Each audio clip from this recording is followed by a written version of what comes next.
안녕하세요. 오늘도 2시부터 4시까지 여러분과 함께하겠습니다. 저는 어제 이어서 진행을 맡은 손선주입니다. 서울시 코비드-19 심리지원단과 나는 의사다, 서울시 자살예방센터, 그리고 한국 트라우마 스트레스 학회가 함께하는 코로나 마음의 상처 치유하고 회복합시다. 시작하겠습니다.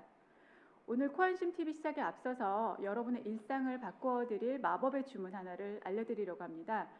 코로나19로 재택 수업 그리고 재택근무가 늘면서 컴퓨터 앞에 앉아있기가 너무 힘들다는 분들 많으시죠? 네, 지금 의자에 앉아서 컴퓨터 전원을 켜야 해라고 생각하셨으면 바로 이 주문을 외우세요. 5, 4, 3, 2, 1. 네, 좀 허무했나요? 우리가 목표를 정하고 행동하고 싶은 본능이 생기는 순간 숫자를 거꾸로 세고 움직이기만 하면 되는 건데요. 그렇지 않으면 우리 뇌가 하지 않을 변명을 찾기를 시작하고 또 방해를 시작한다고 합니다. 하지만 숫자를 세게 되면 뇌는 변명 찾기에서 관심을 돌려서 새로운 방향으로 움직이는 데 집중할 수 있다고 합니다. 일명 5초의 법칙이라고 합니다.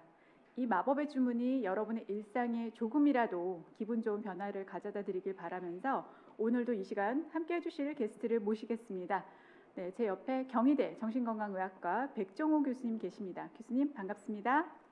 네, 반갑습니다. 네, 길게 본인 소개 좀 부탁드립니다. 길게요? 네. 네. 예, 저는 경희대학교 병원 정신건강의학과에서 근무하고 있고요. 무엇보다 오늘의 행사를 서울시 자살예방센터와 함께 준비한 한국 트라우마 스트레스 학회 회장을 맡고 있습니다. 주로는 우울증이나 자살 예방, 또 트라우마의 치유에 관심 가지고 살고 있습니다. 네, 백 교수님, 코로나 네. 상황에서 우리가 경험하는 공포라든가 불안, 우울, 슬픔, 그리고 분노와 같은 다양한 부정적인 감정들이 굉장히 자연스러운 반응 아닐까요? 맞습니다. 저 없으면 큰일 나죠. 저희가 좀 불안 때문에 손도 씻고 마스크도 쓰고 또 슬픔 때문에 이제 현실적인 목표를 우리의 올해의 삶의 계획을 또 수정하기도 하고요. 또 이제 분노 때문에 이걸 바꿀 에너지도 생기니까 다 정상적인 반응이라고 할 수 있습니다. 네.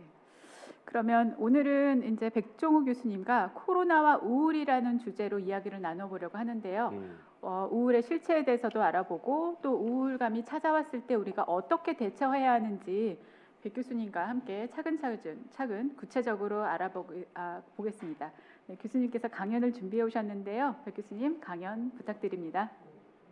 네, 고맙습니다. 그러면은 강의는 한번 코로나19 팬데믹에서 이제 우울과 정신 건강에 대해서 좀 말씀드려 보겠습니다. 네, 아까 이정재 상을 드렸는데 왜냐하면 이제 첫 슬라이드가 이게 오징어 게임으로 시작해가지고 오징어 게임 많이 보셨을 겁니다. 저도 굉장히 인상 깊게 봤는데요. 혹시 드라마를 안 보셨더라도 이 포스터에 보시면 주인공들이 있는데 그 주인공들 중에서 외국인 노동자인 알리 가운데 있는 사람 한 명을 빼놓고 나머지는 전부 혼자 살거나 아니면 노부모 중에 한 분을 모시고 삽니다. 반면 왼쪽에 응답하라 1988이라 그래서 이게 한 4년 전쯤에 굉장히 이제 히트를 친 드라마인데요. 대개는 4인 가족을 기반으로 해서 또 이웃들이 또 가족처럼 웬만한 어려움을 또 같이 이겨내는 휴먼 드라마였습니다. 도대체 이 30년 사이에 세상이 어떻게 바뀐 걸까요? 여기 이제 왼쪽에 보시면 이건 보건사회연구원에서 이제 매년 조사하는데요. 만약에 여러분은 부모님이 아프다, 특히 이제 치매가 걸렸다라고 하면 누가 부양해야 된다, 부양 책임을 묻는 거죠. 누구라고 답하시겠습니까? 만약 1988년, 1998년이었다고 하면은 1등은 1등이라고 할 거 없이 90% 이상이 자식, 그 중에는 이제 큰아들 이렇게 대답했을 겁니다. 실제 그렇게 돼 있죠. 근데 이게 20년 동안 쭉 떨어집니다. 그 다음에 2016년이 되면요, 이 비율이 30%가 됩니다. 자식이라는 비율이. 그럼 50%가 누가 되냐? 국가와 사회가 됩니다. 그 다음에 어차피 자식이고 사회고 국가고 못 믿겠다. 스스로 알아서 해야 된다. 이게 한 20% 되거든요. 이 변화는 우리 사회의 커다란 변화. 사실은 외국에서는 이 변화가 한 100년에 걸쳐 일어난 거를 우리는 지금 10년, 20년에 다 겪었습니다. 그러면서 2016년을 기억해 보시면 그때 대선에 처음으로 치매 국가 책임제가 대선 공약이 됐습니다. 치매 부모를 누가 모시냐? 이제 국가가 하겠다. 이게 대선 공약이 돼서 그동안 많은 일이 있었죠. 왜 그랬을까요? 이제 핵가족화되고 1인 가구가 30-40%가 된 대한민국에서 부모가 치매가 걸렸을 때 누구도 제대로 돕지를 기가 어렵다는 거죠. 실제 그렇습니다. 저는 우리 아버님 같으면 7남매고요. 어머님 같으면 4남매. 저는 남동생 하나가 있습니다. 굉장히 줄었죠. 근데 저희 이제 외할머님이 지금 90대 중반이신데 이제 아프셨어요. 간병이 필요할 때 정말 나머지 그 여러 가족이 해도 참 어려울 때가 많이 있었습니다. 결국 이 상황에서 이 고통을 사회가 분담하자. 이게 이제 치매 국가 책임제 시작이었겠죠. 근데 이게 안 되는 상황엔 뭐가 높을까요? 오른쪽 아래 그래프에 보시면 IMF 때 뭐가 올라가지 않습니까? 이게 자살률 그래프입니다. 그 이전부터 완만히 상승하던 우리나라의 자살률은 IMF 때 한번 피크를 쳤다가 조금 내려오는 듯 하더니 미국발 금융위기, 가계부채 대란, 이때 피크를 쳐서 2011년에는 1년에 15,906명이 자살로 사망하는 나라가 됐었습니다. 그리고 통계가 작성된 OECD 13년간 1위를 했고요. 그 다음에 조금 감소 추세에 있었지만 여전히 13,000명대로 높은 상황입니다. 근데 이 자살의 증가가 무슨 상관이 있느냐? 우리나라가 자살률이 OECD 국가의 1위인 것에 반비례해서 OECD 국가 중에 어려울 때 도움을 청할 수 있는 사람의 수, 이걸 이제 소셜 서포트 네트워크 인덱스라는 게 질문이 아주 심플합니다. 여러분들은 가장 힘들 때 도움을 요청할 사람이 있습니까? 몇 명 있으십니까? 한번 마음속으로 답해 보시겠습니까? 여기서 대한민국이 꼴등입니다. 말이 됩니까? 그렇게 우리 정이 있다고 생각하던 우리 한국 사회가 이 OECD 국가를 통틀어서 힘들 때 도움을 요청할 사람 수가 꼴찌인 나라가 됐습니다. 근데 자살은 다양한 굉장히 복합적인 이유로 일어나는 상황에서의 최악의 결과 중 하나지만 그 힘들 때 옆에 한 사람이 있으면 사람이 삽니다. 근데 이게 꼴찌면 자살률이 1위일 수밖에 없지 않겠습니까? 그러면은 결국 우리 사회가 지금 어떤 지점을 통과하고 있구나라는 생각이 드실 겁니다. 근데 이 표가 작은데 여기 맨 위에 보시면 스웨덴, 노르웨이, 덴마크 이런 북유럽 3개국이 있습니다. 지금은 복지의 이제 천국이라고 불리는 북유럽 3개국이요. 1987년, 80년대 중반에 자살률이 우리나라보다 훨씬 높았습니다. 10만 명당 40명에 이르고 이랬습니다. 왜 그랬을까요?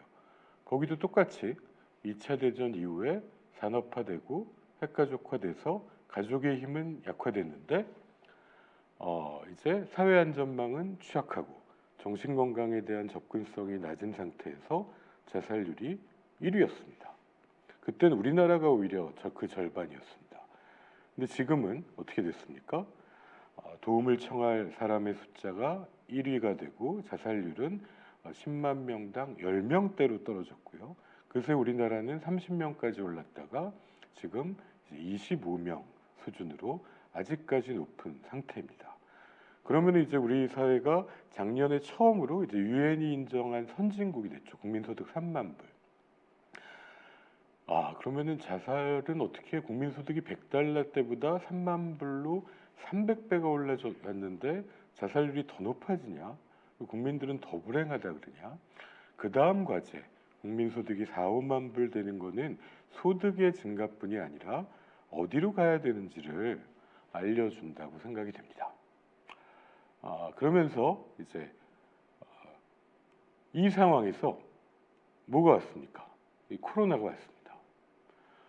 또 이 사실은 이미 앞에 있는 나라들처럼 뭐 커뮤니티 케어, 뭐 찾아가는 정신건강 서비스, 또 복지 안전망 이런 게 확보되지 않은 우리나라에 코로나가 왔다는 것은 사실은 더 큰 위험이 있을 수 있겠죠.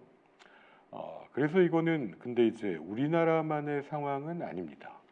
이거는 이제 유엔에서 첫해 이제 보고한 건데요.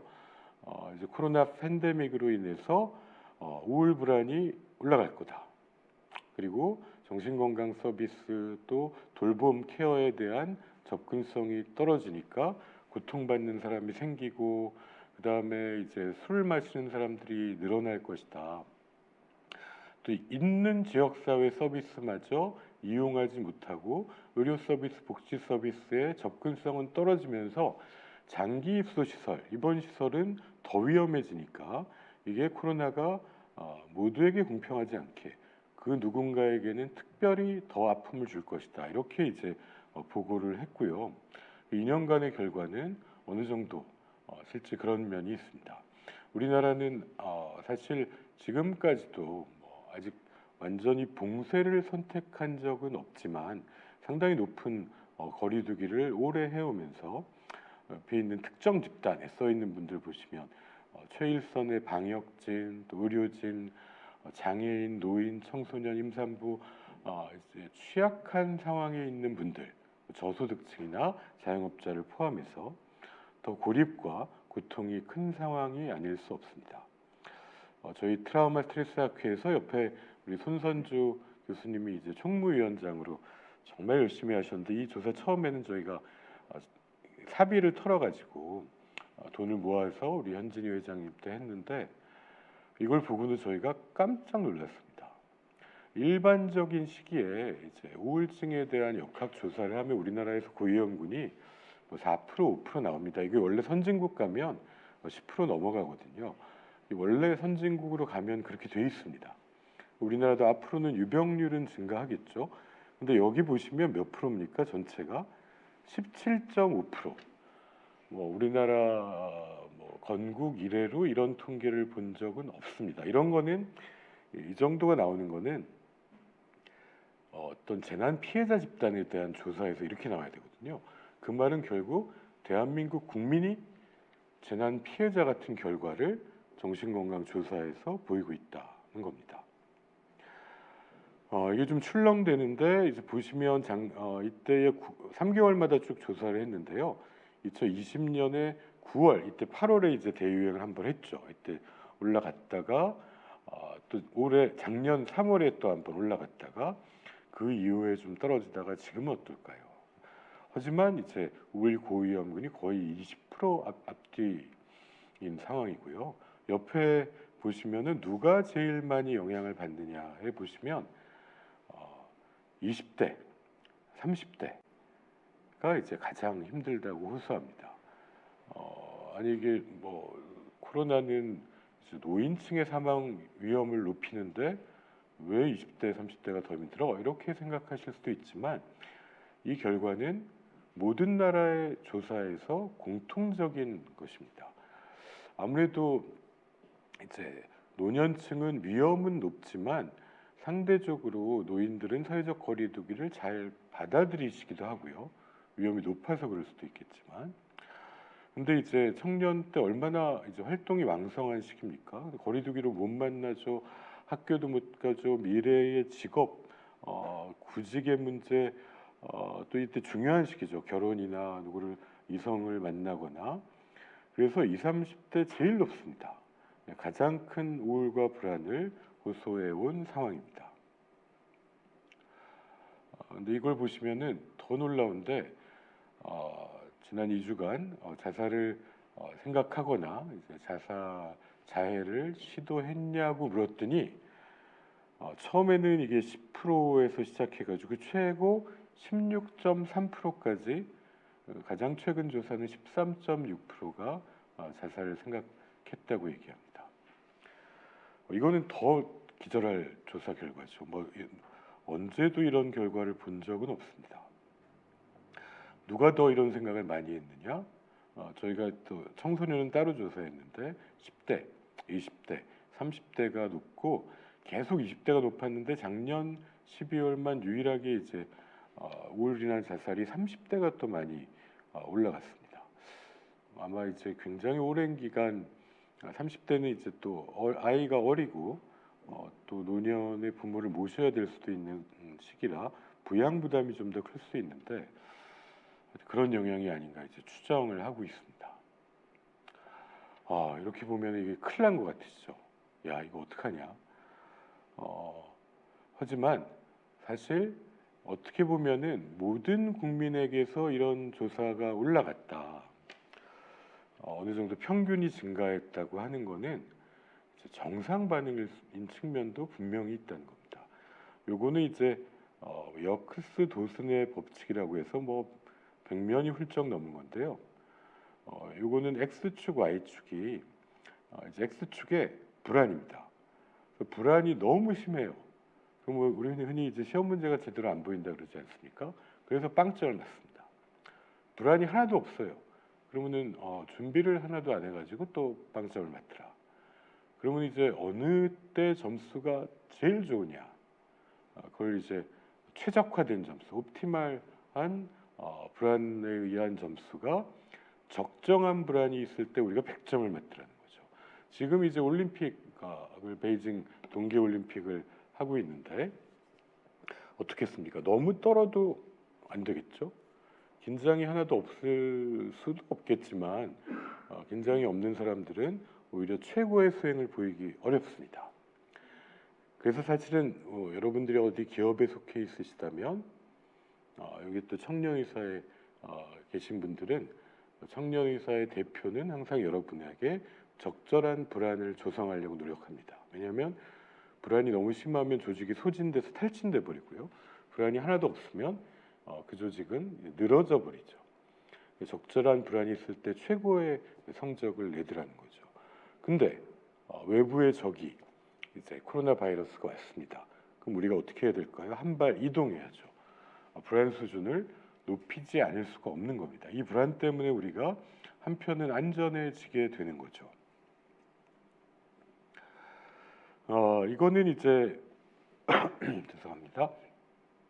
흔히 그 인지행동 치료, 정신치료의 일종으로 요즘에는 이제 정신분석보다도 더 광범위하게 근거 중심으로 하는데 이제 활용하게 된 기법 중에 하나인데요. 이걸 보면서 한번 연상을 해보신다면 여러분들께서 이제 운전을 하는데 갑자기 앞차가 확 끼어들었습니다. 그때 어떤 생각을 하실 수 있겠습니까?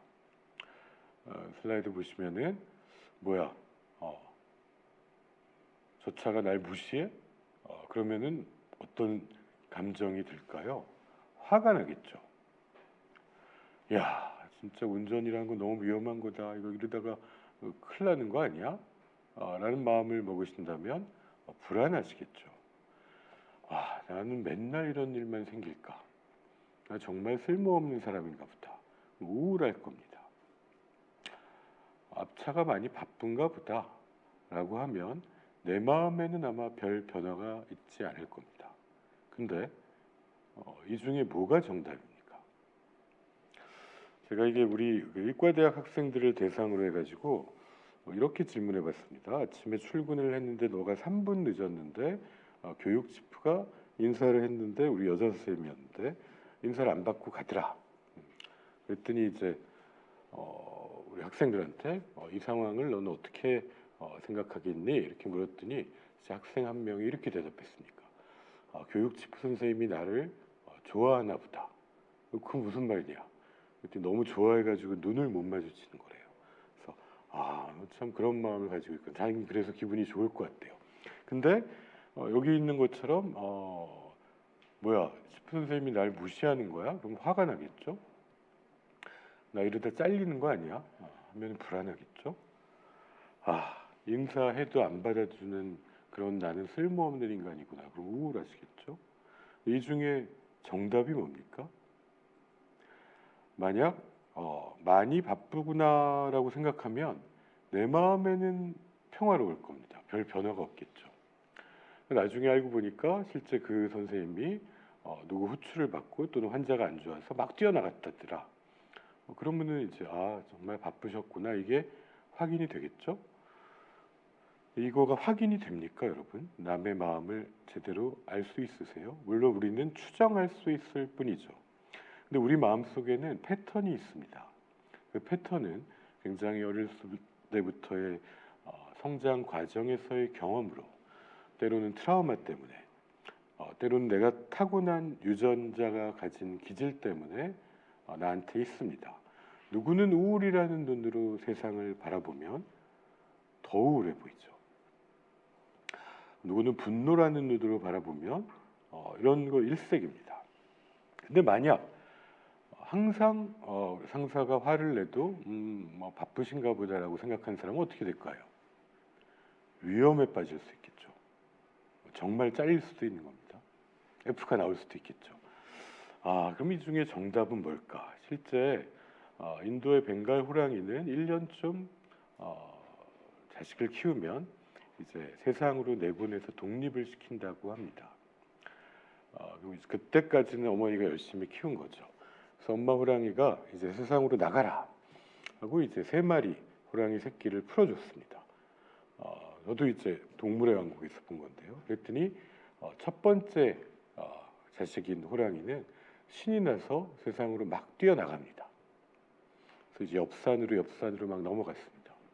근데 며칠 후에 그 첫 번째 호랑이가 다른 영역의 수컷 호랑이의 영역을 침범해서 죽은 채로 발견이 되더라는 거죠. 근데 반면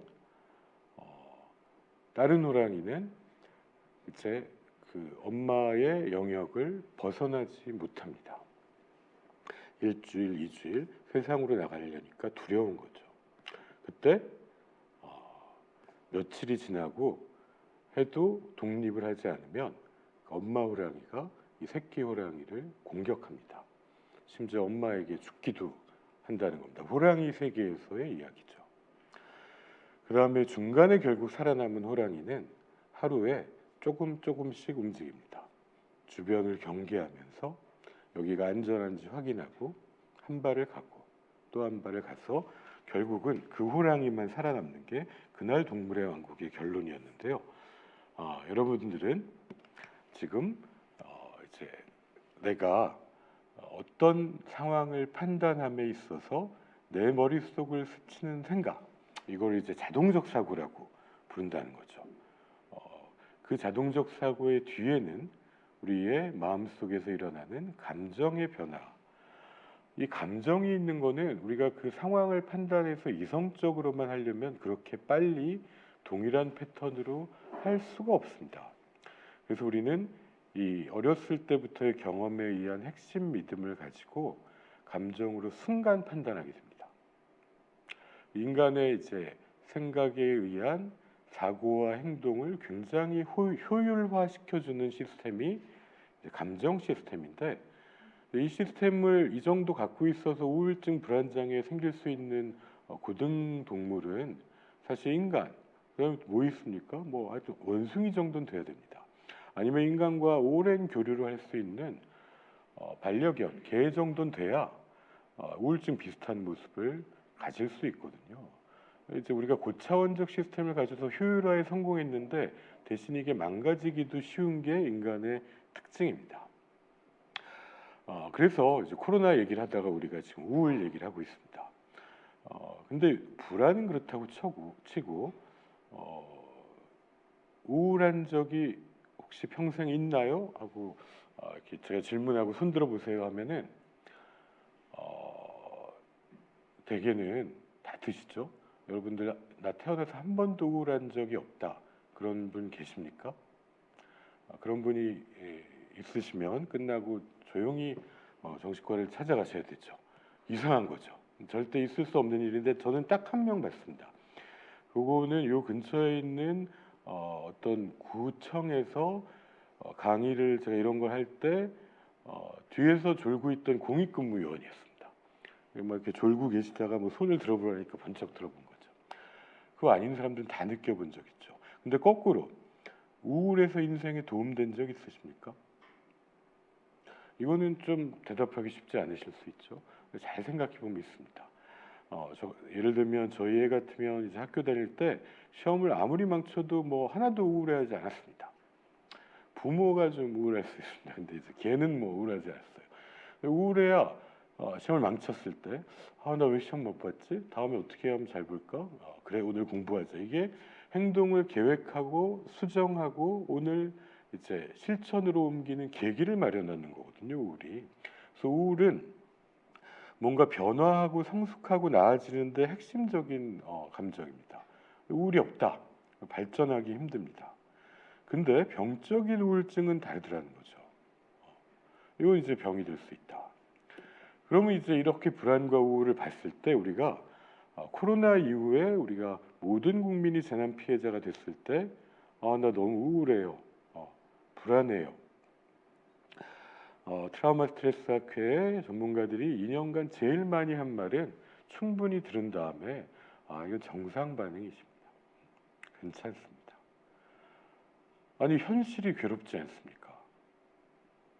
내 현실에 지금 경제적 고통이 있고 옆에 아파서 쓰러져가는 사람이 있고 내가 할 일이 없는데 이게 어떻게 괴롭지 않을 수 없습니까? 이때의 우울, 불안, 분노는 상당 수준 정상 반응이다. 이 말을 제일 많이 드리고 있습니다.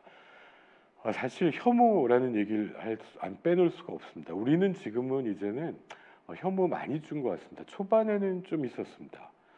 왜냐하면 이제 소수자 집단에서 이제 감염이 확산된 걸 우리가 경험하기도 했고요.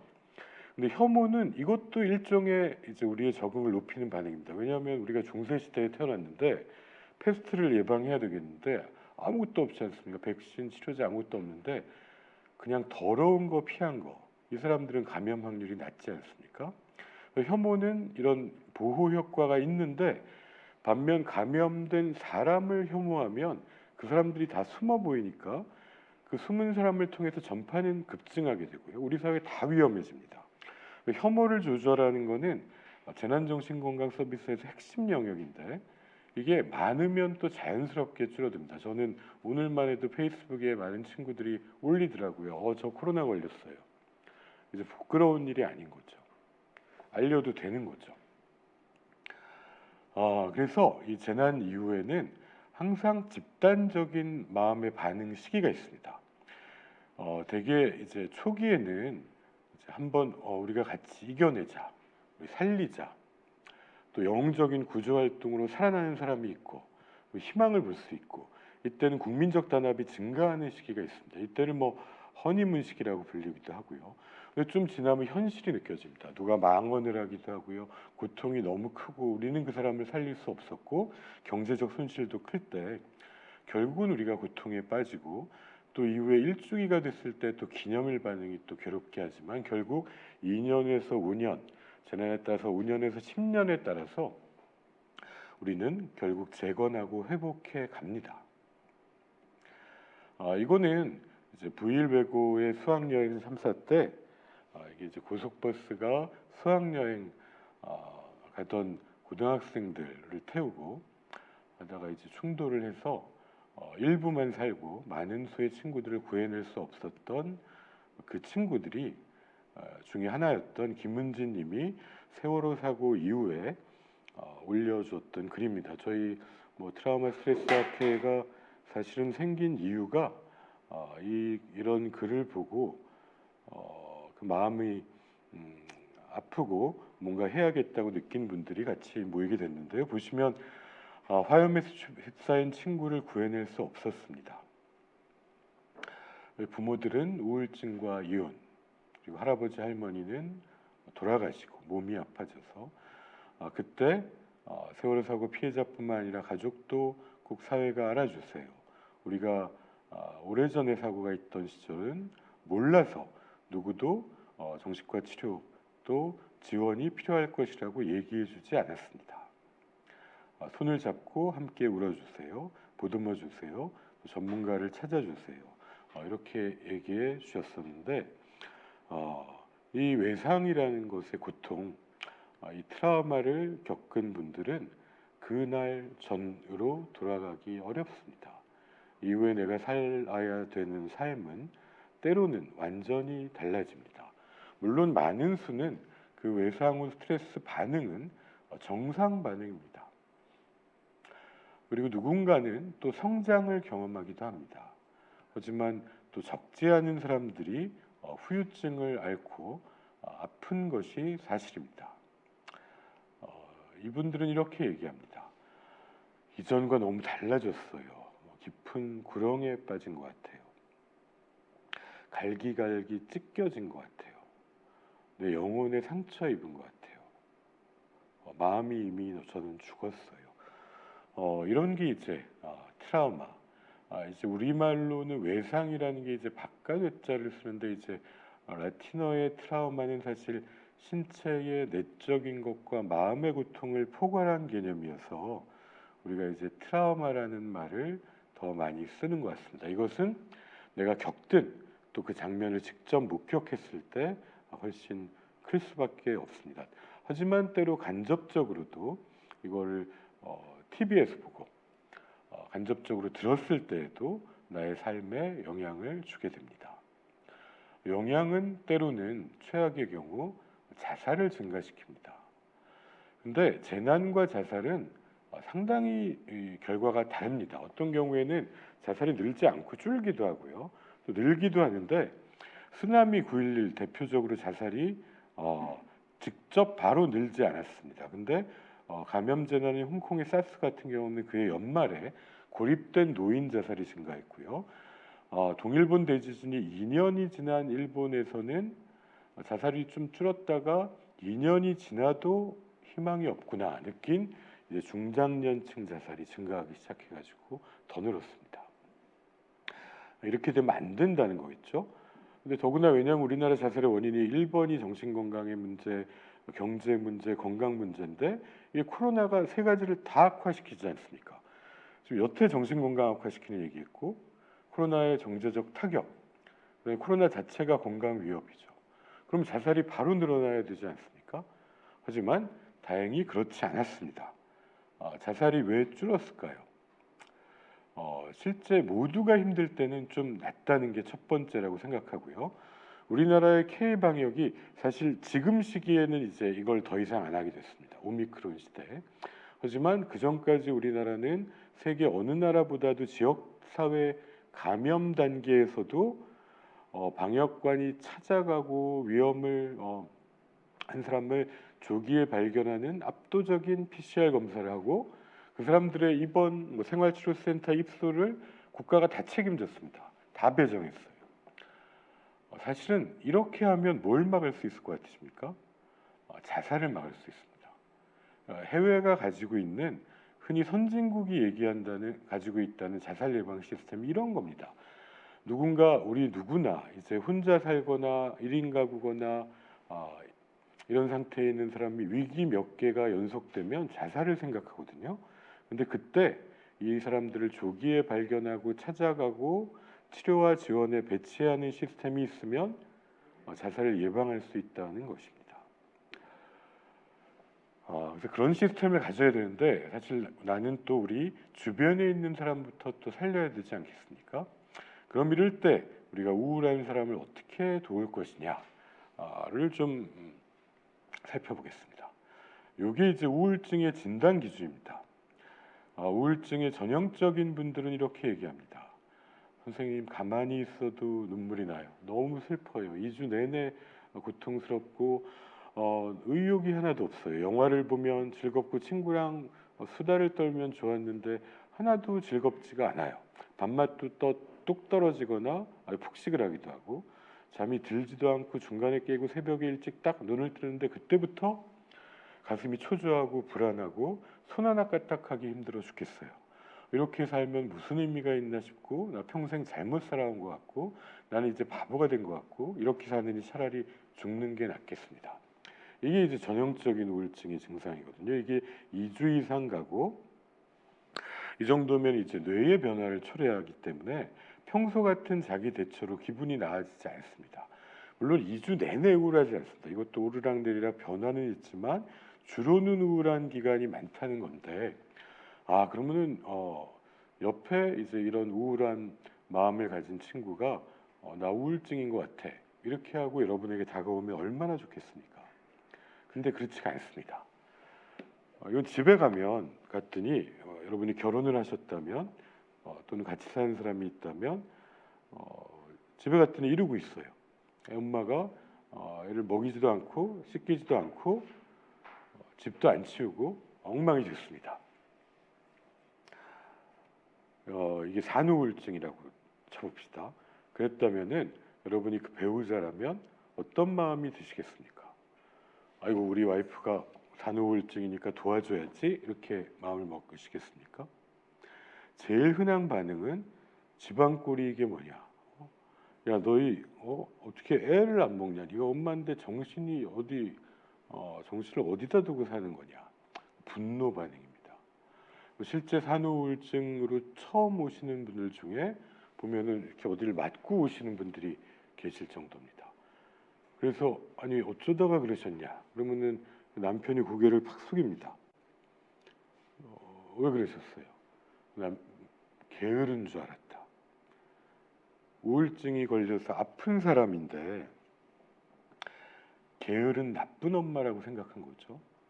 거기다가 더합니다. 직장에 갔는데 뭐 이렇게 일이 막 밀려 있고 멍 때리고 뭐 딴 정신이 팔려 있는 것 같고 이랬을 때 여러분이 직장 상사라면 어떻게 하시겠습니까? 물론 이 사람이 의지가 부족하고 정말 밤에 게임에 빠져가지고 못 자서 낮에 졸고 있더라. 그러면은 직장 상사가 그렇구나 알고는 따끔하게 한마디 해주는 게 분명히 도움이 되실 겁니다. 근데 만약에 이 사람이 우울증 때문에 어제 한숨도 못 자고 의욕이 하나도 없고 이제 차라리 죽는 게 낫겠다라는 생각에 빠져 있는데 여러분이 정신을 어디다 둔 거야? 라고 하시면 그 결과는 어떻게 되겠습니까? 이런 일이 남의 이야기인 것 같지만 실제 자살 사망자의 심리부검 결과를 보면 그 전에 주변에서 이런 일들은 거의 항상 등장합니다. 거의 항상. 우리는 아픈 사람들을 의지가 빠진 나쁜 사람으로 오해하기 쉽습니다. 그래서 앞에 우울증 진단 기준 외우는 거 하나도 필요 없습니다. 그게 아니라 거꾸로 학생이 공부가 어렵다 그러고 직장을 그만두네 마네하고 같이 사네 마네하고 술을 전보다 많이 마시고 살 것인가 죽을 것인가 고민하는 친구가 있다면 이때 질책하기 전에 혹시 아픈 게 아닐까 물어봐 주십시오. 특히 이제 여성 우울증은 자신을 비난하는데 남자가 우울증을 빠지면 남을 비난하고요. 부끄러워하면서 화를 냅니다. 진상이죠, 진상. 그러면 옆에 있는 사람은 더 화나죠. 지가 뭐 잘한 게 있다고 저렇게 짜증을 내냐 할 때, 이 사람이 혹시 아픈 거 아닐까? 라는 한마디가 이 사람을 살리는 경우가 생깁니다. 그게 이제 세상에 나와 있는 모든 생명 지킴이 게이트키퍼 교육 또 이런 재난 때 받는 사이콜로지컬 퍼스트 에이드라고 불리는 이제 재난 상황에서의 심리적 응급 처치는 다 이런 얘기들입니다. 주변에 실제 아픈 사람이 있는데 겉으로는 이상한 행동을 하더라. 또 이해하기 힘든 전에 안 하던 그때 이게 위기 신호 아니야? 라고 생각하고 관심을 가지고 마음으로 듣고 이게 보고 듣고 말하기의 정신인데요. 그들이 보내는 신호를 보고 마음으로 듣고 그 다음에 말하기를 통해서 필요한 서비스에 연결한다면 우리는 한 사람의 생명을 구할 수 있는 기회를 가지게 된다. 여러분들한테 이걸 다 책임지라는 게 아니라 그의 적절한 전문가와 자원에 연결시키면 된다는 이야기들입니다. 저런 프로그램들이 다 온라인으로 있으니까 또 수료하실 수 있고요. 실제 저 프로그램의 슬라이드 몇 장을 보면은 자살이 일어난 다음에 알게 되더라는 거죠. 그게 경고 신호였다는 거예요. 그 다음에 최소한 나 죽고 싶어 라고 하면은, 여러분은 이런 강의를 들을 때는 그러면은 정말 그렇게 힘들었어? 무슨 일이 있었던 거야? 이렇게 물어볼 것 같죠. 근데 현실에서 이렇게 얘기를 누가 했을 때 제일 많은 반응은 다음에 한잔 하자입니다. 근데 그 다음이 없을 수 있는 겁니다. 지금 바로 여기서 물어봐 주셔야 됩니다. 그리고 근데 말로 이걸 하면 좋은데, 서구에 비해서 우리 대한민국의 위기에 빠진 사람들은 참 말을 잘 안 하는 경우가 많습니다. 이때 행동을 보고 알아주자, 뭐 이런 것들이 이 강의의 핵심입니다. 세계에 자살로 사망한 사람은 하나의 커다란 일을 겪었다라고 생각하기 쉽지만 매우 복합적입니다. 정신건강의 문제, 경제적 문제, 신체 건강의 문제, 또 대인관계 문제, 평균 4개가 이제 합쳐져서 일어나는 게 자살의 상황적 신호거든요. 주변에 이런 것들을 연속적으로 겪고 있는 사람이 있다면 꼭 관심을 가지고 지켜봐 주십시오. 누군가는 힘든 일을 겪고 자살을 생각하지만 누군가는 승진을 해서 주변에 다 축하하는데, 아이를 낳아서 다 좋아하는데 새로운 것에 적응이 안 되고 기대를 만족시키지 못하는 생각에 고통에 빠져들 수 있고, 그게 실제 자살의 원인이 되더라라는 것을 보여주는 결과입니다. 그러면 뭘 해야 될까? 마음으로 들으라고 했습니다. 이러이러한 걸 볼 때 많이 힘들어 보이던데 혹시 자살을 생각하고 있니?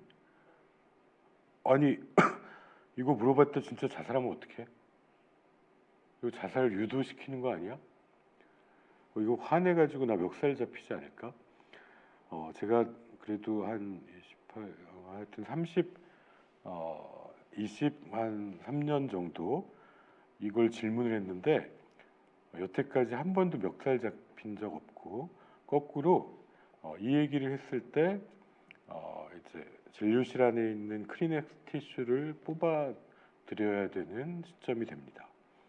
가장 고통스러웠던 얘기를 말할 수 있는 기회를 갖게 되는 거거든요. 그래서 모든 교과서 논문 다 100% 이 얘기를 합니다. 이거 구체적으로 물어봐라. 자살이라는 걸 얘기하기가 좀 그렇다면, 야, 이렇게 힘든 상황에서는 어떤 사람은 자살을 생각하기도 한다던데 너 혹시 그런 생각 해본 적 있어? 아니라 그러면 다행이죠. 근데 그렇다고 하면은 지금 시간을 내서 그 사람의 이야기를 들어주십시오. 그래서 이제 얼마나 힘들었는지를 들어주다가, 그럼에도 불구하고 지금 살아서 여러분 앞에 있으시잖아요. 그때 여태까지 그렇게 힘들었는데 살아가게 하는 힘이 뭐야? 이걸 물어봐 주십시오. 그러면 정말 많은 이유가 있습니다. 그래도 부모님 때문에, 뭐 자식 때문에, 그래도 우리 집 반려견 걔는 나 없으면 어떻게 먹고 사냐, 뭐 종교 때문에, 수많은 이유로. 근데 이걸 찾으면, 근데 이걸 가지고 이제 희망의 얘기를 하는데요. 나 하나도 없어. 그럼 옵니까? 그럼 응급일 수 있습니다. 그러면은 바로 1577-0199나 1393으로 전화해서 이제 위기 때 어떻게 도와줘야 되느냐 물어보십시오. 이런 교육을 받았다고 또는 지금 강의를 들었다고 여러분이 다른 사람에 대한 생명에 책임이 있지는 않습니다. 하지만 그때 내가 아니라도 1393 자살예방 상담전화, 1577-0199 위기상담전화, 전국의 정신건강복지센터, 또 복지 시스템, 또 고용, 노동, 129 경찰, 여러 시스템이 있는데 바로 옆에서 이 위기를 아는 여러분이 도와주지 않으면 이 시스템은 전혀 작동하지 않습니다. 그래서 가운데 이게 참 제일 중요하다라는 걸 말씀드리겠습니다. 예, 이제 좀 정리를 해보면 지금 참 코로나로 힘든 시기, 누구나 정도의 차이는 있겠습니다만은 다 힘든 시기에 뭐 이런 말씀 한번 드려보고 싶습니다. 이제 우울증 치료를 종결하고 끝나는 날, 그거 전에 잘못했다가는 욕먹기 쉬워가지고 꼭 끝나는 날 해야 됩니다. 이제 더 이상 안 오셔도 됩니다. 제일 기분 좋은 날이죠. 그날 제가 꼭 물어보는 게 있는데, 우울증이 없었으면 좋았겠지만 우울증을 통해서 얻은 게 있나요? 라고 이제 물어보면 신기하게 100%가 다 있다 그럽니다. 그 뭐냐? 그러면 선생님, 제 인생이 좀 더 성숙한 것 같아요. 저한테 이렇게 소중한 사람이 누군지 알았습니다. 이렇게 재미있는 게 있는 걸 여태 모르고 살았어요. 선생님, 이제 새로운 계획이 생겼습니다. 한번 들어보실래요? 우울증은 우리가 현재의 고통이 있을 때 이대로는 안 된다는 신호를 우리 마음이 보내는 거거든요. 그럼 그 신호를 받아야죠. 그래서 우울의 고통을 때로는 많이 아프지만 이걸 받아서 그 다음에 나의 삶에 반영한 분에게는 분명 이제 선물이 있다라는 말씀을 드리고 싶고, 이때 이제 니에브루의 기도라 그래가지고 이때 이제 정신치료 하시는 분들이 많이 목표로 얘기합니다. 이제 바꿀 수 없는 일은 받아들일 수 있는 평온을 주시고, 바꿀 수 있는 일은 바꿀 수 있는 용기를 주시며 그 둘을 구분할 수 있는 지혜를 주소서라는 건데, 저도 참 좋아하는 문장인데, 이제 앞에 거는 어셉턴스라고 하더라고요. 수용. 현실에 있는 그대로 받아들여야죠. 너무 아프지만 괴롭고, 그 다음에 이제 바꿀 수 있는 일은 바꾸는 거는 챌린지하고 도전하는 거죠. 여기엔 용기가 필요하죠. 근데 우리가 최악의 경우는 바꿀 수 있는 일은 포기해버리고 바꿀 수 없는 거에는 미련을 가지고 마음만 아프다면 가장 괴로울 것입니다. 그래서 이 시기에는 특히 혼자 하기 어렵습니다. 특히 지혜의 영역은 여러 사람이 함께 마음을 나누고 또 머리를 맞대서 이 힘든 시기를 또 같이 이겨내고, 또 때로는 또 용기를 가지고 도움을 요청할 수 있는, 도움을 요청할 용기를 가져보시고 또 주변에 북돋아 주시기를 바라봅니다. 이것을 마치겠습니다. 고맙습니다. 네, 감사합니다, 백 교수님. 아까 전에 하신 말씀 중에 위기에 빠진 분들이 말이 별로 없다, 감정 표현을 잘 하지 않는다, 이런 말씀을 하셨는데, 제가 갑자기 생각난 게 있어요. 제가 저희 학생들한테 본인들이 감정을 표현하는 단어들을 무엇을 쓰는가, 여러 가지 이제 감정 범주들이 있는데, 기쁨이라든가 공포, 슬픔, 분노, 혐오, 이렇게 여러 가지 이제 그 영역의 감정을 어떻게 표현하냐고 물어봤더니 결과가 참 재밌습니다. 어떻게 표현했을 것 같아요, 교수님? 교수님이 안 계실 때 표현했을 것 같습니다.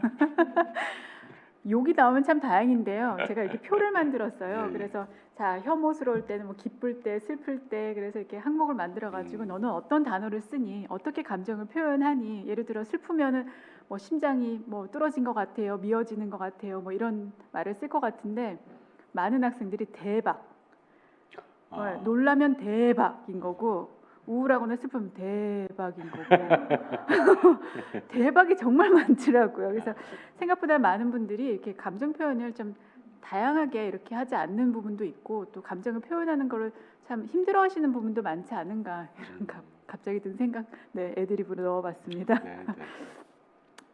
실시간으로 제가 좀 보고 있는데요. 많은 분들이 댓글을 달아주셨어요. 푸푸리님이 취약계층은 코로나로 인해서 심리적인 어려움이 더 클 수 있겠다, 이렇게 공감을 해주셨고, 싱어게인님이 이런 질문을 주셨습니다. 우울증 아까 진단 항목들을 보여주셨는데 5가지 이상이라고 본인이, 그러면 전문가를 만나봐야 할까요? 라고 물어보셨습니다. 이거는 왔다 갔다는 할 수 없는 거죠. 근데 이제 이런 게, 저도 학생 때 우울증에 대해서 낮에 강의를 들으면 나 우울증인 것 같고, 다음날 조증 들으면 난 조증이었어, 이게 그래서 이제 요 강의만 듣고는 잘 알 수가 없습니다. 근데 이제 일단 혹시 우울증이 아닐까 생각해 보시려는 마음은 굉장히 소중한 것 같습니다. 이럴 때는 1577-0199 정신건강 상담 전화로 전화를 하시면 지금 계신 분의 지역에 있는 정신건강복지센터에 경험 많은 전문가들한테 연결이 됩니다. 이 전화를 정말 무지하게 받았습니다. 좀 미안해하시지 말고 그래도 하십시오. 그래서 물어보실 수 있어요. 제가 이러 해가지고 잠도 이 정도 못 자고 이런데 괜찮을까요? 이 전화에 한 60-70%는 저희가 아이고 정상 반응이십니다 하고 끝내거든요. 그래서 혹시 궁금하신데 좀 더 알고 싶다고 하면은 이제 한번 전화를 하면은 서울시 자살예방센터로도 또 연결이 될 것 같고요. 서울시 자살예방센터나 또 정신건강복지센터의 홈페이지에 가시면 여러 가지 이제 척도 자가 보고 검사를 또 무료로 하실 수 있기 때문에 참고하실 수 있겠습니다. 네. 그리고 은혜님께서 안일과 나태함에 빠지는 것보다 적정 불안도 긍정적인 측면에서 보면 필요할 수 있겠다. 우울은 변화하고 성숙하기 위한 전 단계다라는 피드백을 주셨습니다. 그리고 또래오래님이 산후우울증의 주된 요인이 무엇인가라고 물어봤는데 댓글을 또 다셨네요. 다른 분들이 싱어게인님은 호르몬 탓, 네, 커피 한 잔님은 남편 탓, 뭐 이렇게 올려주셨는데, 네, 의견 좀 주세요, 교수님. 이거 뭐 제가 이런 이제 대답을 잘못하면 이런 질문은 이제 일부 이제 성에서 폭발적으로 또 욕을 먹을 수 있는데 팩트를 말씀드린다면 실제로 산후우울증 물론 이제 산전 임신 기간에도 우울증 비율이 높지만 또 산후우울증 흔히 알려져 있는데 호르몬 변화도 작용하는 건 사실입니다. 이때의 이제 여성 호르몬의 변화가 워낙 급변하거든요. 근데 이제 그 호르몬 변화는 이제 생물학적 변화고 그러면 호르몬 변화가 생기자마자 우울증이 생겨야 될 텐데 산후우울증은 보통 이제 출산 이후에 4주 내에 생기는데 우리나라에 굉장히 특징적인 현상이 있습니다. 산후우울증이 4주 이후에 많이 생깁니다. 왜 그럴까요? 우리나라가 산후에 하는 일 중에 세계 어느 나라에도 없는 게 뭐가 있는지 아십니까 혹시? 산후조리원은 세계에서 우리나라에만 일반화된 모델입니다. 산후조리라는 개념도 그렇지만 근데 우리나라 산후우울증이 언제 생기냐면요. 산후조리원 퇴소 후에 생기거든요. 집에 가서 그래 딴 나라보다도 발병이 살짝 늦습니다. 그러면 그 뭘 말해주느냐? 아무래도 이제 가족이 어떻게 협력하고 아이를 키우는데 서로 마음을 같이 하고 분담하고 뭐 이런 환경이 분명히 영향을 주는 측면이 있다. 저는 이렇게 생각을 하는데요. 이게 당연한 게 이제 저희 부모님 아까 앞에도 제가 7남매라고 말씀드렸고 대가족 시대에는 그냥 그 이제 농촌 사회에서 아이를 그 마을이 키우잖아요. 예. 근데 지금은 아이를 키우는 데에 부모만의 자원으로는 또 맞벌이도 많은 상황에서 그야말로 너무 힘든 거죠. 이런 이제 환경적인 어려움이 굉장히 큰 상태에서 산후우울증의 유병률이 서구 국가보다 더 높은 이런 상황이다라고 말씀드릴 수 있겠습니다. 네. 그 코로나가 이제 지금 3년째 접어들고 있습니다. 네, 그래서 국민들이 받는 고통도 이 시간만큼이나 좀 커져 있을 텐데 그 일상 속에서 거리두기 하고 재택 치료하시고 이 모든 것들이 우리 국민 정서에 어떤 영향을 주고 있다고 결론을 좀 내려주실까요? 저는 이제 2년, 3년이 되면서 또 적응을 잘하시는 분들도 분명히 계신 것 같습니다. 제가 볼 때는 제일 놀라운 분들은 이 시기에 회식 줄이고 운동해가지고 몸 만들어 오신 분은 정말 오랜만에 뵈면은 다른 사람이 돼가지고 돌아오셔가지고 너무 부럽다. 어떻게 하셨냐 그랬더니 하루에 10,000보씩 계속 걸었다. 이게 어떻게 가능했냐? 그러니까 아니 코로나 때문에 이제 그만큼 시간도 생기고 사람들 만나는 것도 줄었고 식사 자리도 줄고 회식도 줄고 이걸 이용해 가지고 10,000보씩 2년을 매일 걸었더니 12kg가 빠졌다. 그리고 얼굴이 무슨 성형 수술한 줄 알았더니 그게 그래서 그런 거다. 이렇게 얘기하시는 것처럼 코로나 이후에 자기 몸의 건강이나 또 코로나의 경향에 맞춰서 자신이 하고 있는 일과 또 비즈니스를 또 적절하게 바꾼 분들도 계시고요. 또 코로나 시기에 이 가족 신뢰도가 우리가 70점이었는데 지금 2년 만에 80점으로 올라갔거든요. 초반에는 가족들이 많이 시간을 갑자기 같이 보내게 되면서 싸움이 많이 벌어졌는데 지금은 그래도 믿을 게 가족뿐이구나 이런 점에서 하여튼 이렇게 긍정적인 변화를 얘기하시는 분들도 분명히 있고, 하지만 지금 말씀하신 대로 그 최전선에 있고 가장 아픈 데 있고 또 그 아픔이 숨겨진 분들은 코로나가 결코 공평하지 않게 취약계층을 더 공격하고 있고, 저희가 보건사회연구원 보건의료연구원 지원으로 좀 이걸 질적 조사를 하고 했을 때 정말 격차가 굉장히 큰데 표현하지 못한 고통이 크다는 걸 좀 알 수 있었습니다. 그래서 우리가 주변에 아픈 분들한테 어느 때보다도 관심이 필요한 시기가 아닌가 생각합니다. 네, 좋은 말씀 감사합니다. 어제 저희 게스트분 백명재 교수님이랑 얘기를 하면서 여러 가지 코로나로 인해서 나타나는 여러 가지 증상 중에 하나가 불면증 얘기를 했었거든요. 그거 관련해서 저희가 사연이 있어서 일단 같이 좀 공유를 해보도록 하겠습니다. 자, 첫 번째 사연은 저는 한식당을 운영하고 있는 50대입니다. 대기업을 퇴직하고 무료하고 힘든 시간을 보내다가 5년 전부터 가게를 시작했습니다. 2호점까지 낼 정도로 장사도 꽤 잘 됐고요. 그런데 지난해 코로나로 단골이었던 직장인들의 회식이 사라져버렸고 또 재택근무가 늘어나다 보니까 점심 손님도 줄고 타격이 컸습니다. 요즘 안 그래도 참 힘든 분들 많이 계실 거예요. 첫 가게는 근근히 버티고 있는데 두 번째 가게 적자가 너무 심각합니다. 재난지원금으로 직원들의 월급은 겨우 맞췄지만 실력 있는 주방장마저 그만두게 돼서 음식 맛도 이전만 못하다는 손님도 불평까지 더해졌습니다. 앞으로 더 나아질 것 같지 않고 빚만 더 늘어날 것 같고 계속되는 생각에 매일 밤잠을 설치기 일쑤입니다. 참 안타까운 사연인데요. 저희가 뉴스를 통해서도 그렇고 이런 케이스를 참 많이 접하는 것 같아요.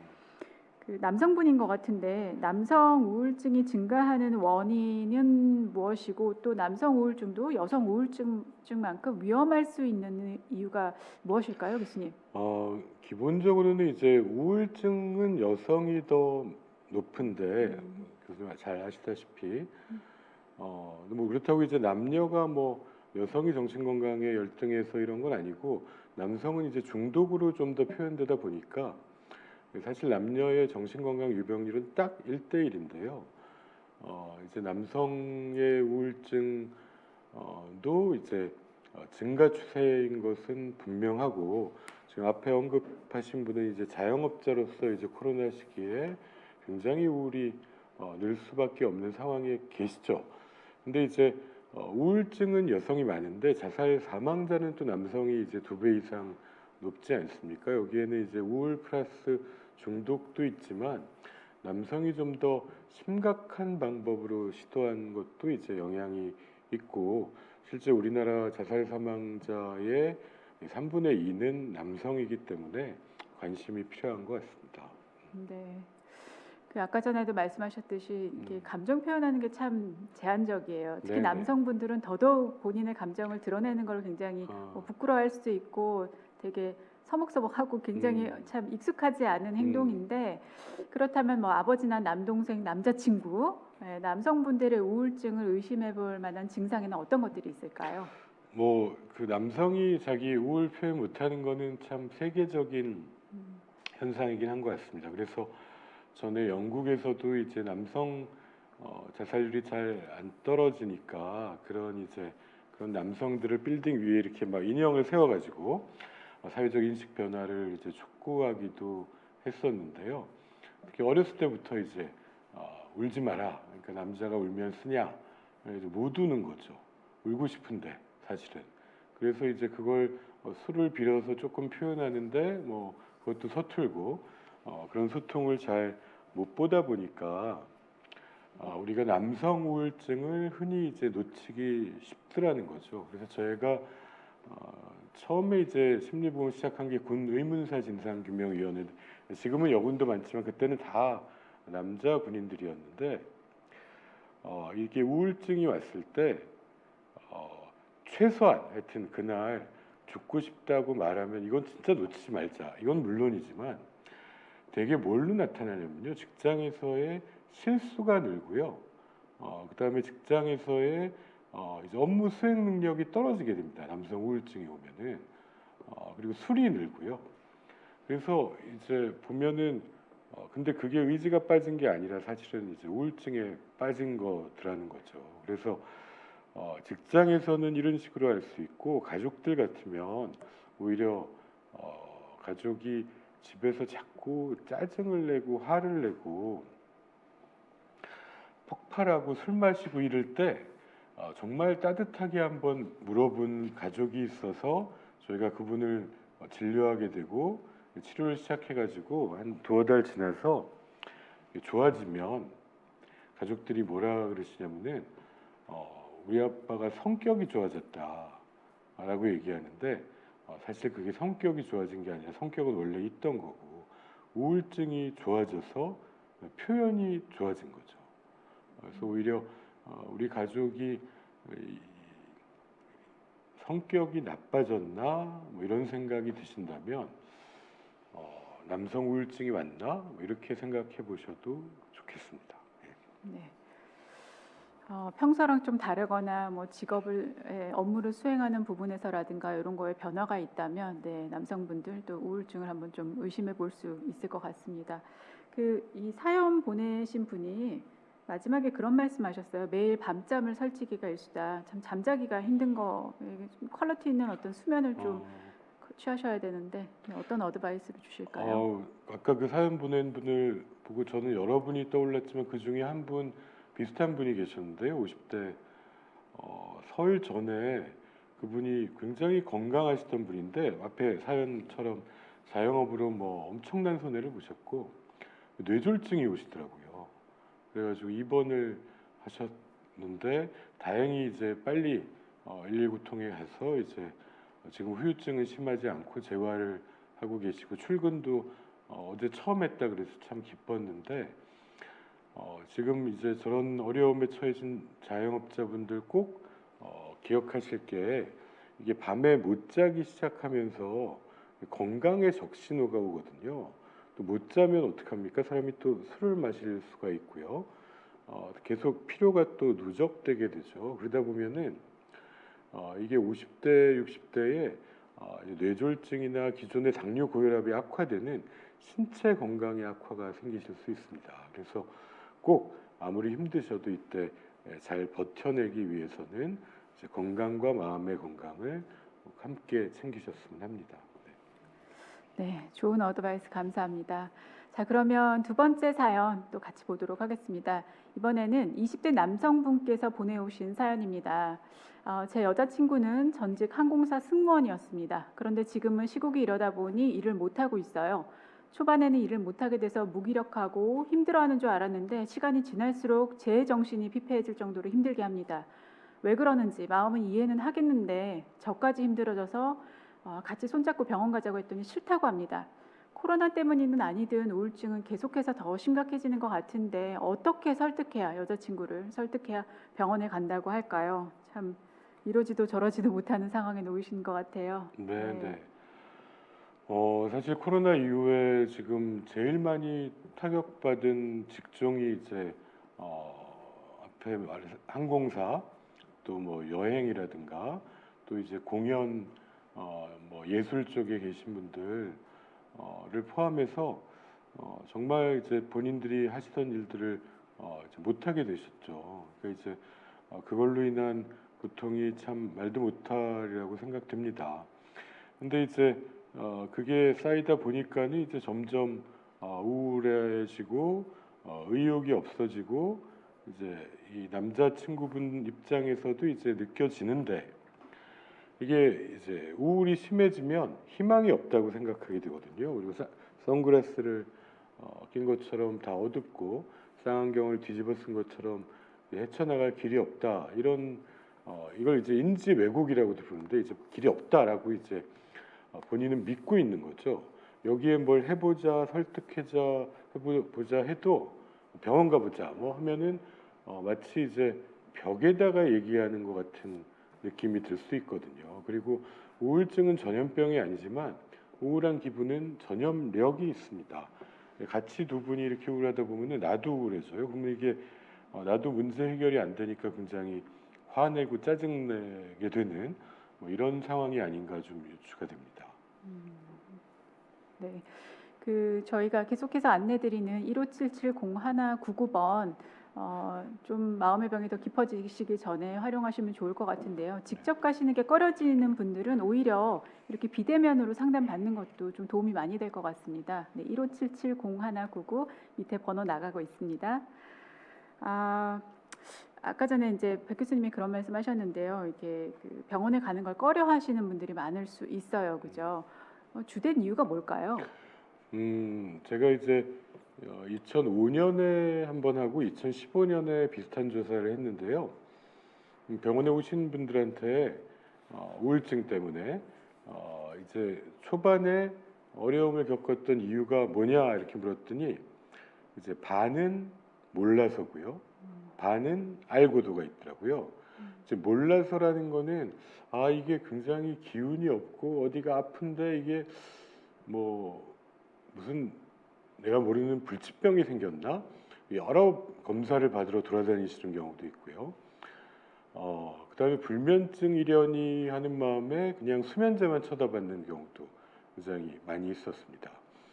그다음에 이제 동반되는 신체 증상, 두통이나 뭐 배가 아픈 걸로 이제 소화기 내과, 뭐 신경과 이런 막 여러 군데 전전하신 분들이 이제 몰라서의 결과고요.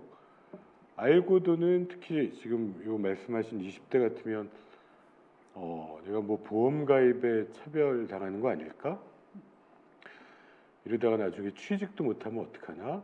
이런 이제 차별에 대한 염려를 못 하시는 분들이 있는데 사실 이제 취업에 대한 염려는 뭐 정부 자료로나 저희가 사례를 모아봐도 거의 없다고 봐도 되는데 이제 보험 가입 제한 같으면은 실제 오래 치료한 질병이 있으면 보험사에서 이제 가입을 안 해주거나 심사를 해야 되잖아요. 그래서 그 부분은 최근에 몇 년간의 실손보험은 이제 정신질환도 커버하지만 일부 남은 문제가 있는 건 사실이고요.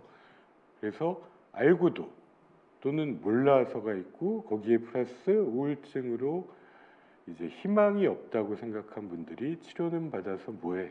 아무 소용 없어. 여기까지 겹치게 되는 것 같습니다. 이제 이런 경우는 남자친구분이 아무리 설득해도 뭐 병원에 가는 걸 거부한다고 하는데 아까 제가 소개드린 1577-0199 이제는 다 외우셨을 거예요.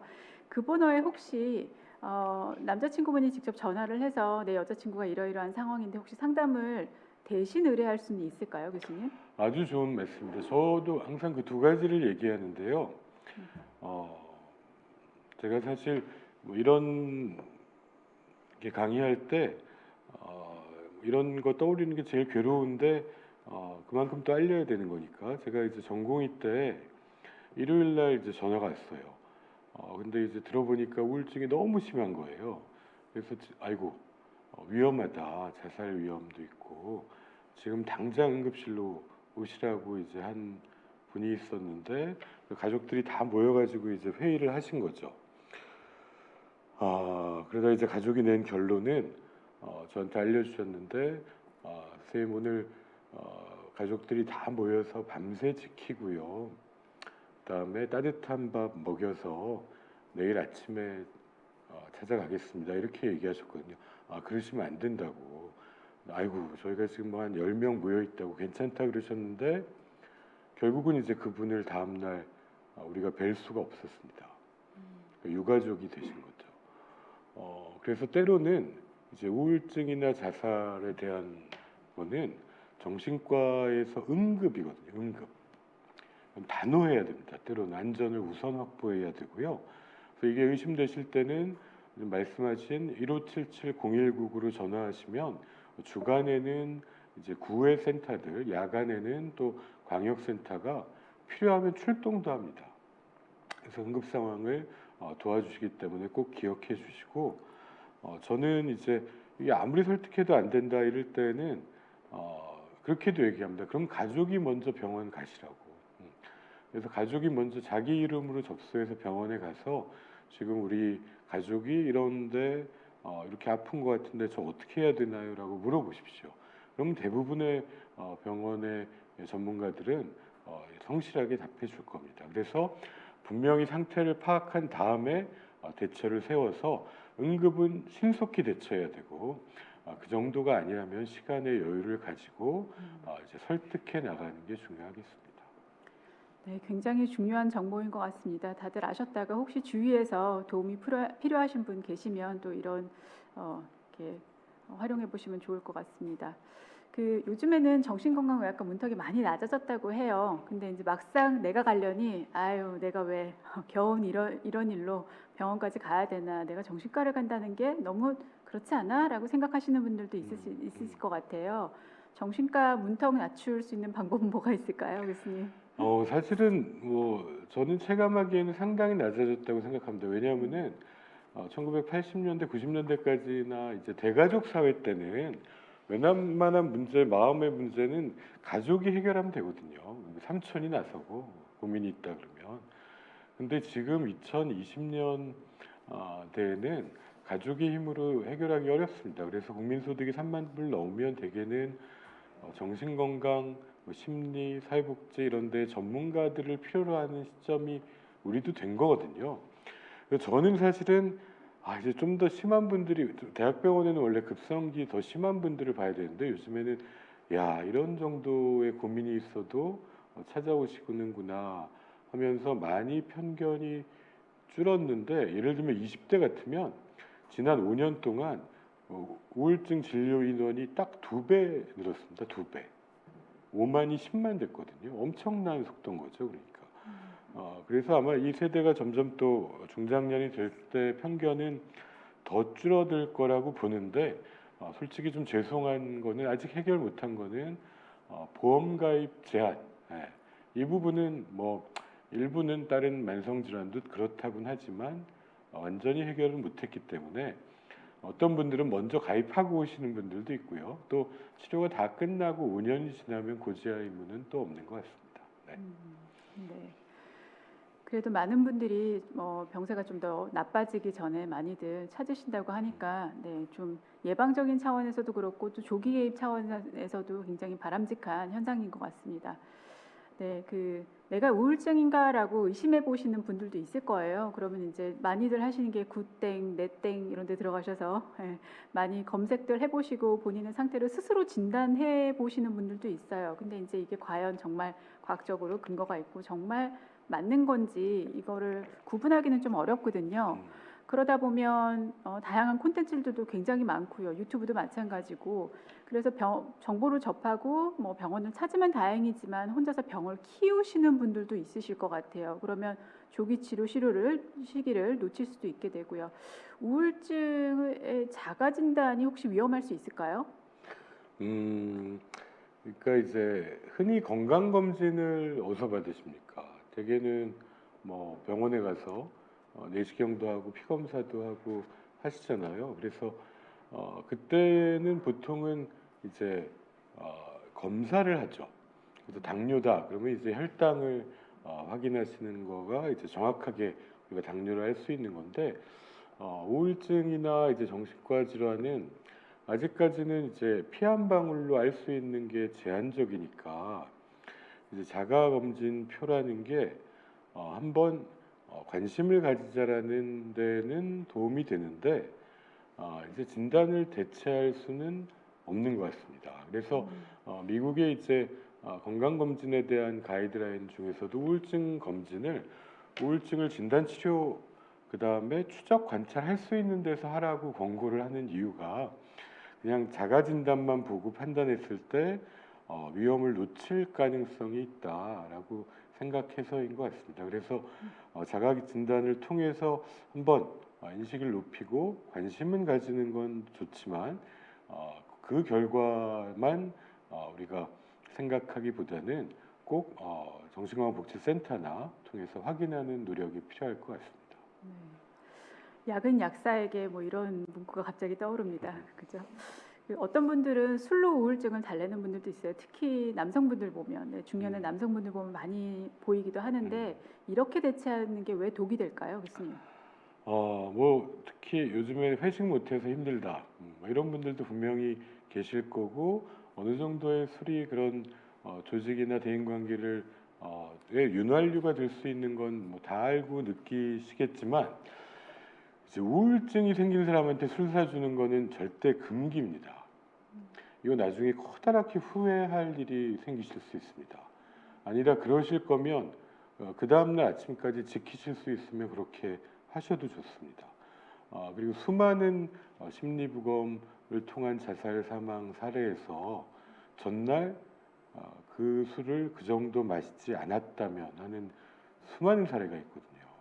그래서 이걸 경험한 분들은 우울한 친구한테 술 사주는 거는 절대 안 된다라는 것은 꼭 기억해 주셨으면 좋겠습니다. 네, 꼭 기억하셔야 될 것 같습니다. 유튜브를 시청하시는 분들이 내가 우울증이 있는지 과연 내가 전문가를 찾아가 봐야 할지 판단할 수 있는 방법이 무엇이 있을까요, 교수님?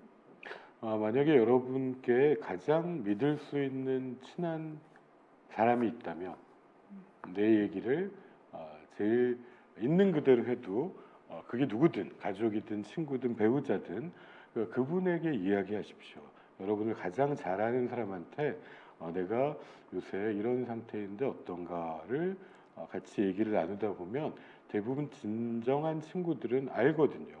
그건 넌 옛날에도 이런 적이 있는데 그때도 뭐 이렇게 잘 이겨냈어 라고 조언해 줄 수도 있을 거고요. 그래, 너가 여태 이런 적은 한 번도 없는 것 같아. 진짜 좀 힘든 것 같다 라고 알아줄 수 있을 것입니다. 거기에 더해서 나는 그럴 친구가 한 명도 없다. 그러면은 딴 사람보다 좀 더 빨리 전문가를 찾을 필요가 있겠습니다. 네, 그 댓글을 보니까 술 사주면서 위로해서는 안 되는군요라고. 뭐 모든 사람은 하셨네요. 아니고 예, 예. 네. 좀, 아니 우리 드라마 보면 막 굉장히 스트레스 많이 받고 고민을 많이 하는 상황 그 다음 씬을 보면은 보통은 클럽에서 술 한 잔 놓고 술 마시는 약간 뭔가 이렇게 다들 그렇게 공감하는 분위기가 아닌가 싶어요. 네. 음, 그게 맞죠. 그러니까 술이나 매나 이런 것들이 비슷한 것 같은데요. 그러니까 뭐 흔히 이제 우리가 통계학에서도 이런 걸 분석하는 게 되게 흥미있지 않습니까? 그러니까 어떤 학생은 오히려 시험 못 봤다고 때리면 이제 더 성적이 떨어지고 공부에 의욕이 아주 안 좋아지는 학생이 있고 누군가는 맞은 다음에 성적이 올라가는 학생도 있겠죠. 물론 지금 때린다는 게 허용이 되지 않지만 예를 들어서 그렇다는 겁니다. 근데 우리가 이렇게 얘기했을 때 분명히 그런 드라마에 나오는 것처럼 드라마틱한 경우도 있을 겁니다.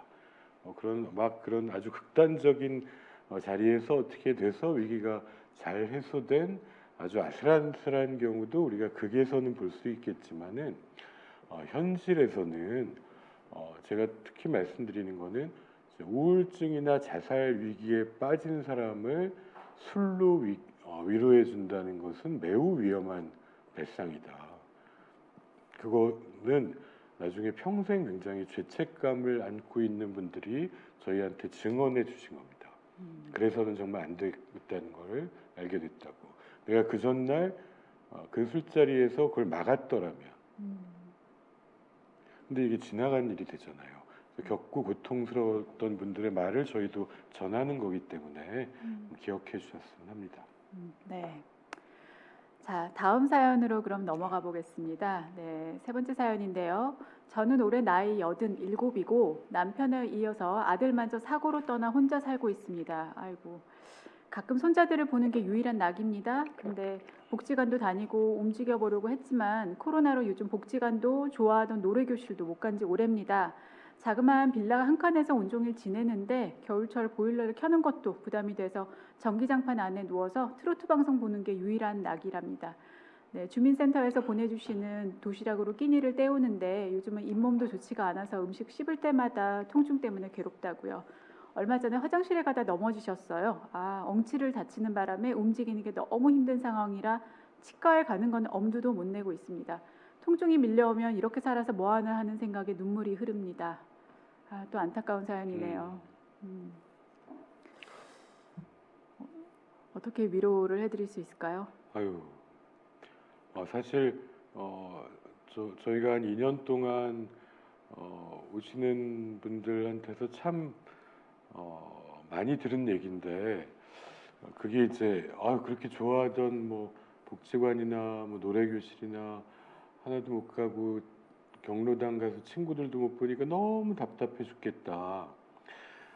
저희가 이제 저는 사실 정신과 의사지만 입원을 계기로 이런 게 치료가 혼자 하는 일이 결코 아니구나. 그 수많은 우리 복지관에 있는 선생님들, 뭐 찾아가는 사회복지사, 뭐 사례관리자, 이 뭐 심지어는 노래교실에 계십니다. 이 여러 사람들이 합쳐서 같이 어떤 공동체에 서로 간의 연결을 만들어 온 건데 이게 무너지니까 특히 이제 그런 일상이 다 깨지니까 너무 힘들고 답답하다는 분들이 많은데 아마 지금 여기서 말씀해 주신 게 제가 특히 마음이 아픈 게 이제 전기장판에 누워서 혼자 있다.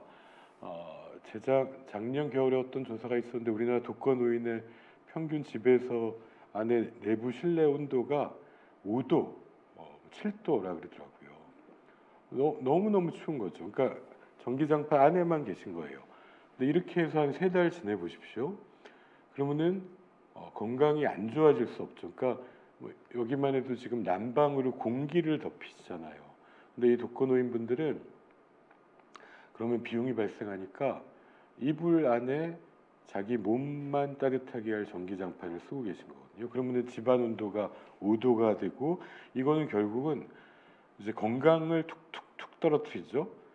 그러다가 이제 이렇게 한번 넘어지고 하면 이제 모든 면에서 이제 지금 최악의 상태를 이제 전해주신 것 같습니다. 이 경우는 굉장히 결정적인 도움이 필요한데 이 돕는 거는 지금 신체적으로 이때에 이제 다시 걸을 수 있느냐는 이후의 여명, 이제 생존에도 굉장히 핵심이고 그다음에 이게 이제 치과, 그다음에 또 내과, 그다음에 이분의 이제 주거 환경,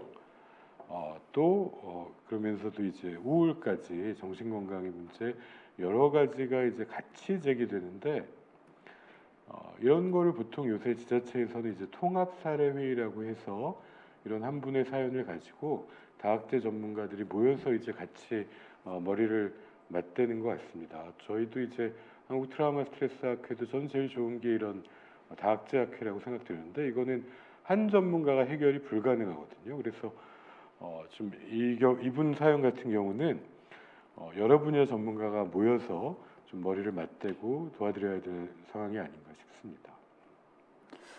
네, 실제로 이 이제 사연을 주신 분이 독거노인이시고 또 여러 가지 신체적으로 제한도 돼 있고 또 인간관계를 할 수 있는 그런 상황적인 것도 안 되기 때문에 이런 경우에는 이제 사회복지사가 특히 정신건강 사회복지사가 할 수 있는 일들이 좀 많이 있을 것 같습니다.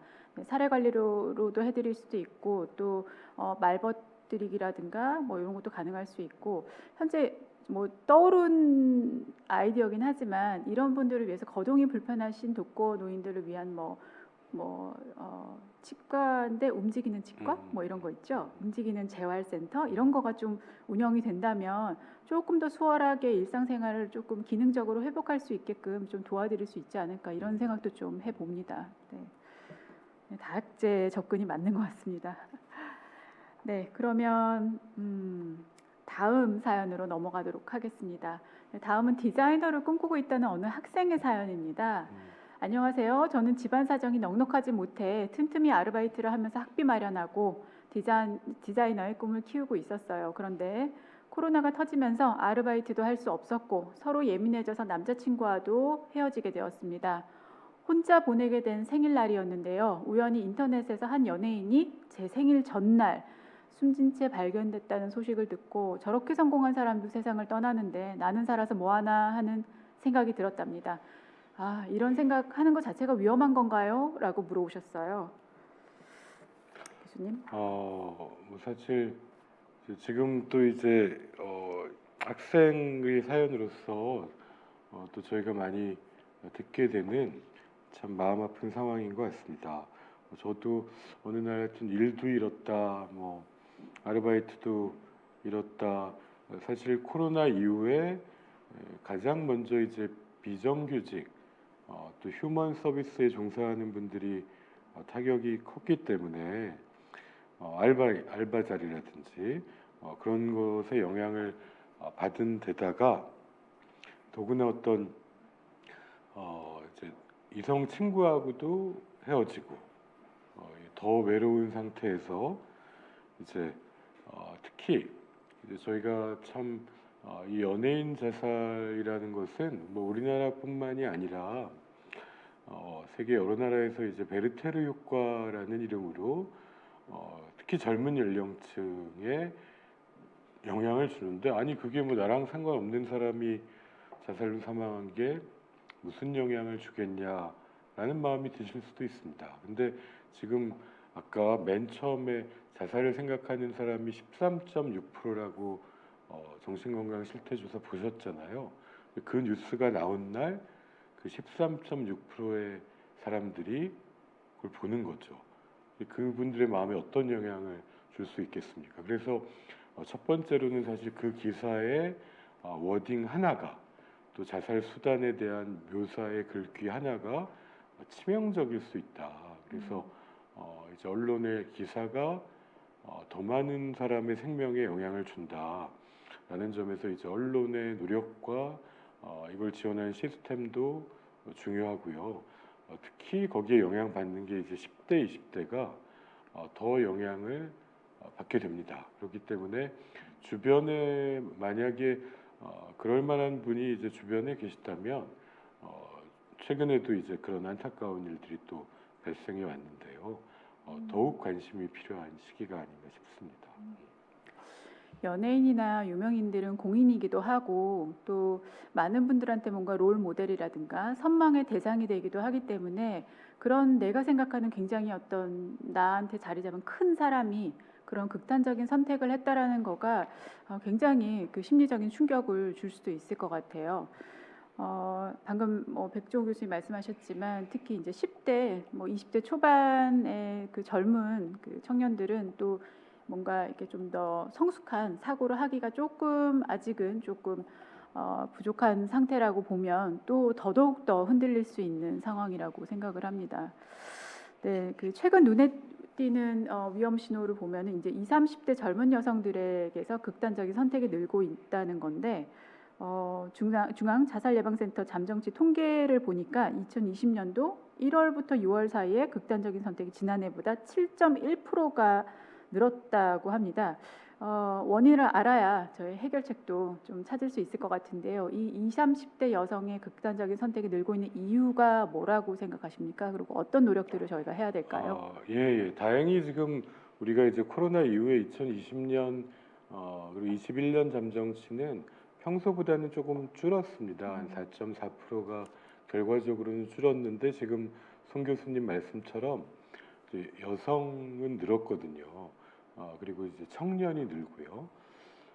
그래서 이건 어떤 일일까? 남성은 줄었는데 물론 이제 자살 사망자는 또 남성이 2배 많기 때문에 그리고 모든 연령별로 다 1등이 다 있습니다. 자살률은 노인이 제일 많고 사망자 숫자는 40, 50대 중장년이 많고 자살이 사망률의 원인의 1위인 거는 또 10대, 20대, 30대니까 모든 연령의 문제라고 생각되는데요.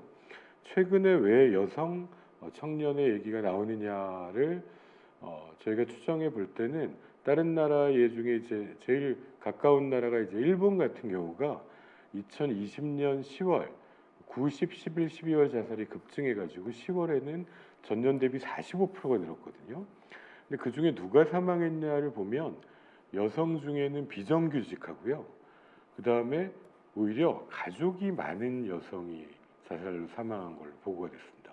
이거는 무슨 얘기냐면 결국 이제 코로나 시기에 이제 아이들 학교 안 가죠, 유치원도 안 가죠. 그다음에 부모님들이 이제 우리 케어하기가 굉장히 어려워진 상태에서 부양 부담이 늘어난 여성의 자살이 증가했을 것이다. 이게 첫 번째고, 두 번째는 여성이 일자리가 주로는 이제 휴먼 서비스인데 이제 비정규직 자리가 더 많아서 코로나 위기에 더 취약했다. 비정규직 여성 자살이 늘었다 이렇게 보고를 하고 있는데요. 2020년에 우리나라 통계에서도 특히 25세 이하에서는 여성의 실직이 더 많았습니다. 남성보다. 26세 이상에는 남성이 좀 더 많았고요. 그래서 아무래도 그런 영향이 아닌가, 부양 부담과 실업의 영향이 20대를 더 고통스럽게 만들고 있지 않나, 또 여성들을 이렇게 생각하고 있습니다. 교수님 100세 시대인데요. 20, 30대 벌써 이러면 앞으로 살 날이 굉장히 많은데 참 많은 도움을 줘야 될 것 같습니다. 네, 네. 백 교수님께서는 동대문구 정신건강복지센터장으로 계시면서 동대문구의 자살률을 서울시 3위에서 22위까지 낮춘 걸로 알고 있습니다. 대단하십니다. 능력자세요. 네. 어떻게 가능했습니까? 근데 이제 흔히 이 자살 예방을 하는 입장에서는 자살률이 중요한 지표인데 숫자로 드러난 그게 이제 또 생명이지 않습니까?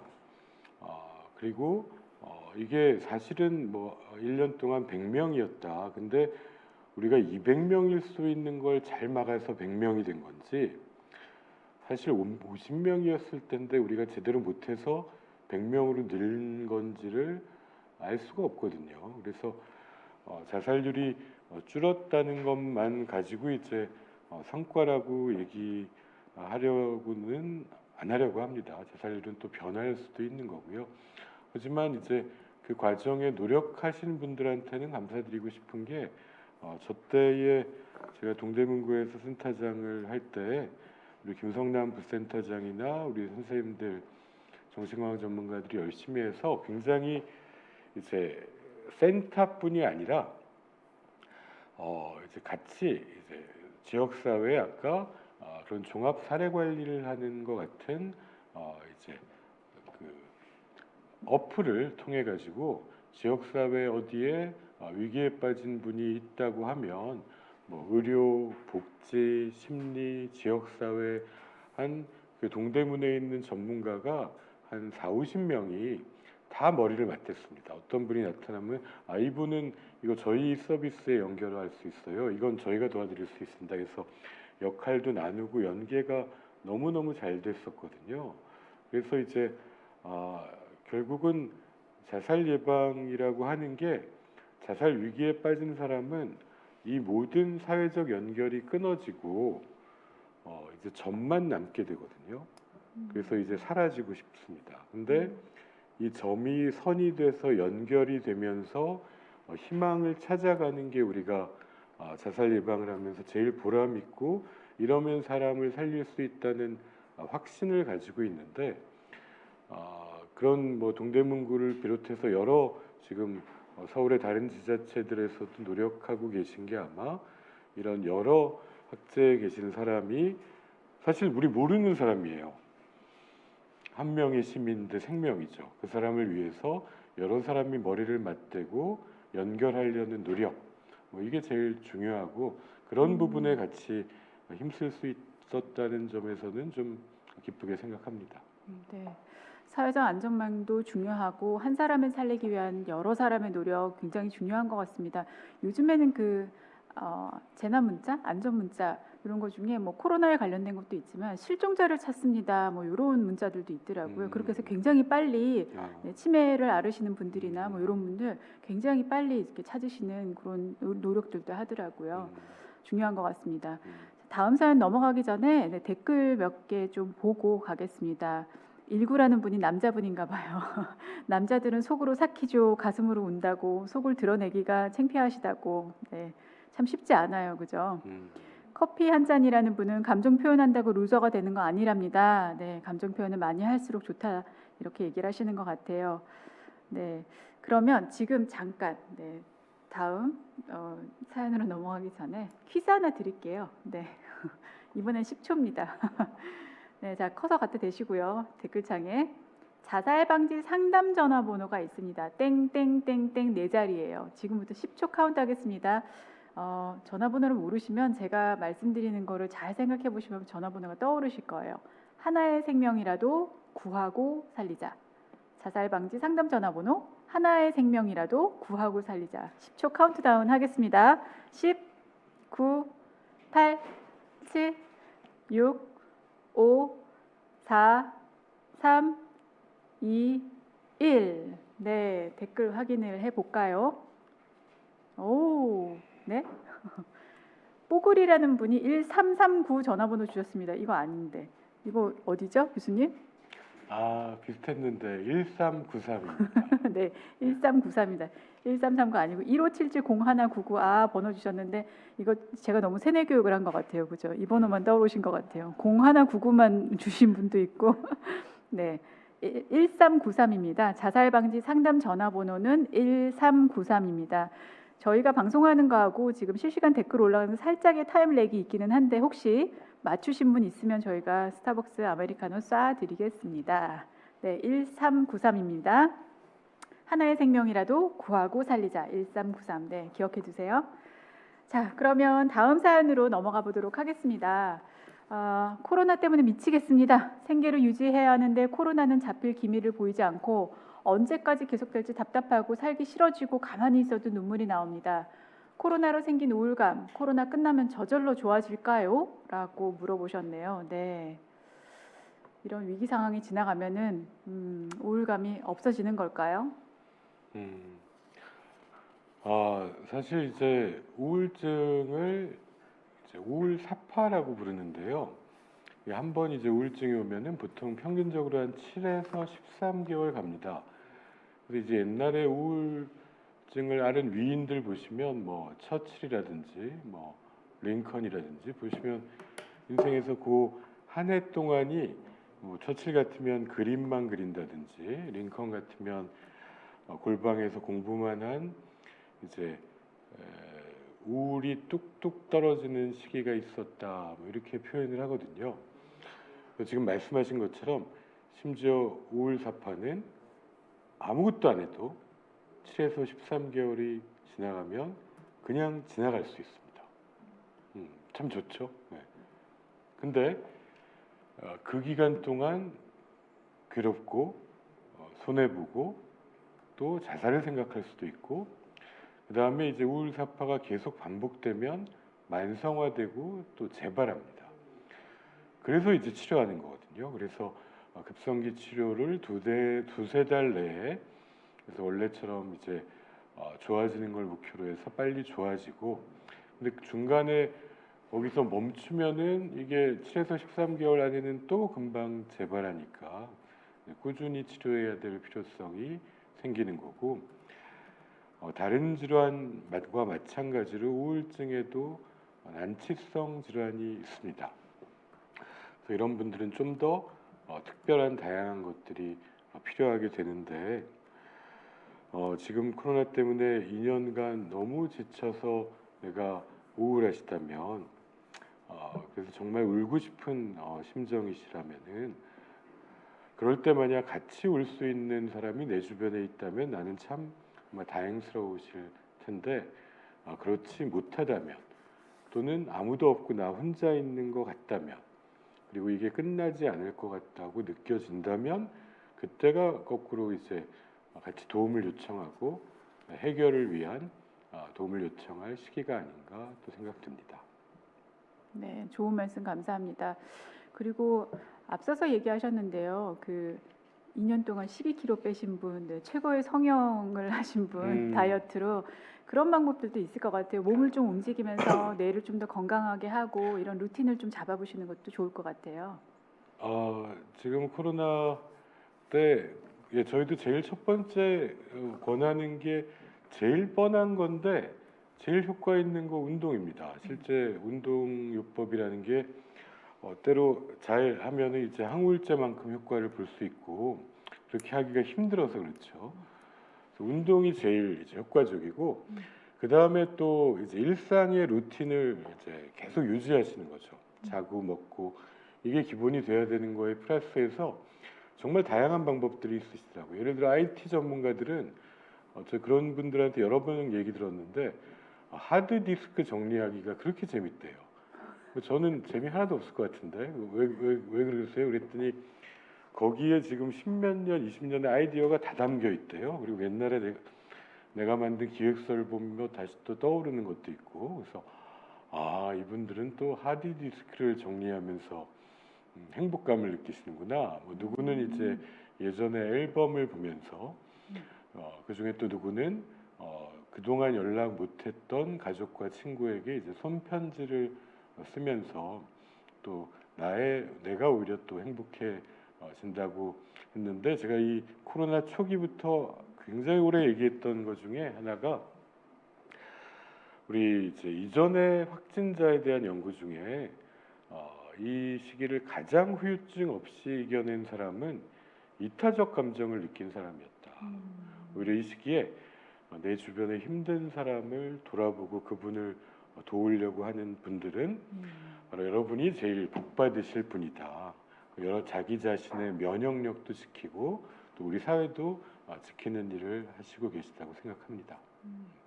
생각해보면 굉장히 긍정적으로 건강하게 또 이 시기를 극복할 수 있는 방법들이 굉장히 다양할 것 같아요.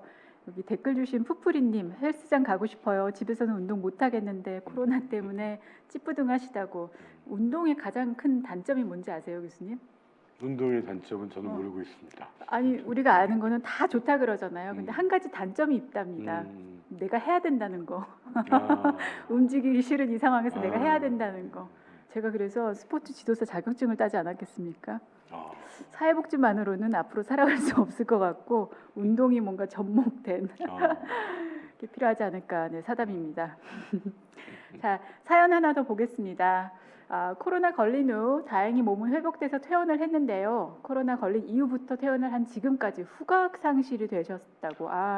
냄새를 전혀 맡지 못하고 계십니다.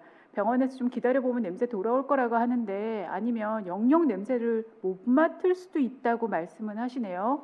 지금 코로나 치료 후에 2달이 다 되어 가는데 여전히 냄새를 못 맡고 있으니 점점 우울해지시고 냄새 못 맡으니까 식욕도 떨어지고 살도 맞습니다. 빠지고 입맛도 떨어지고 이러다 정말 내가 영원히 냄새를 못 맡게 되는 거 아닌가 너무 걱정되고 심란한 마음뿐이다 라고 하십니다.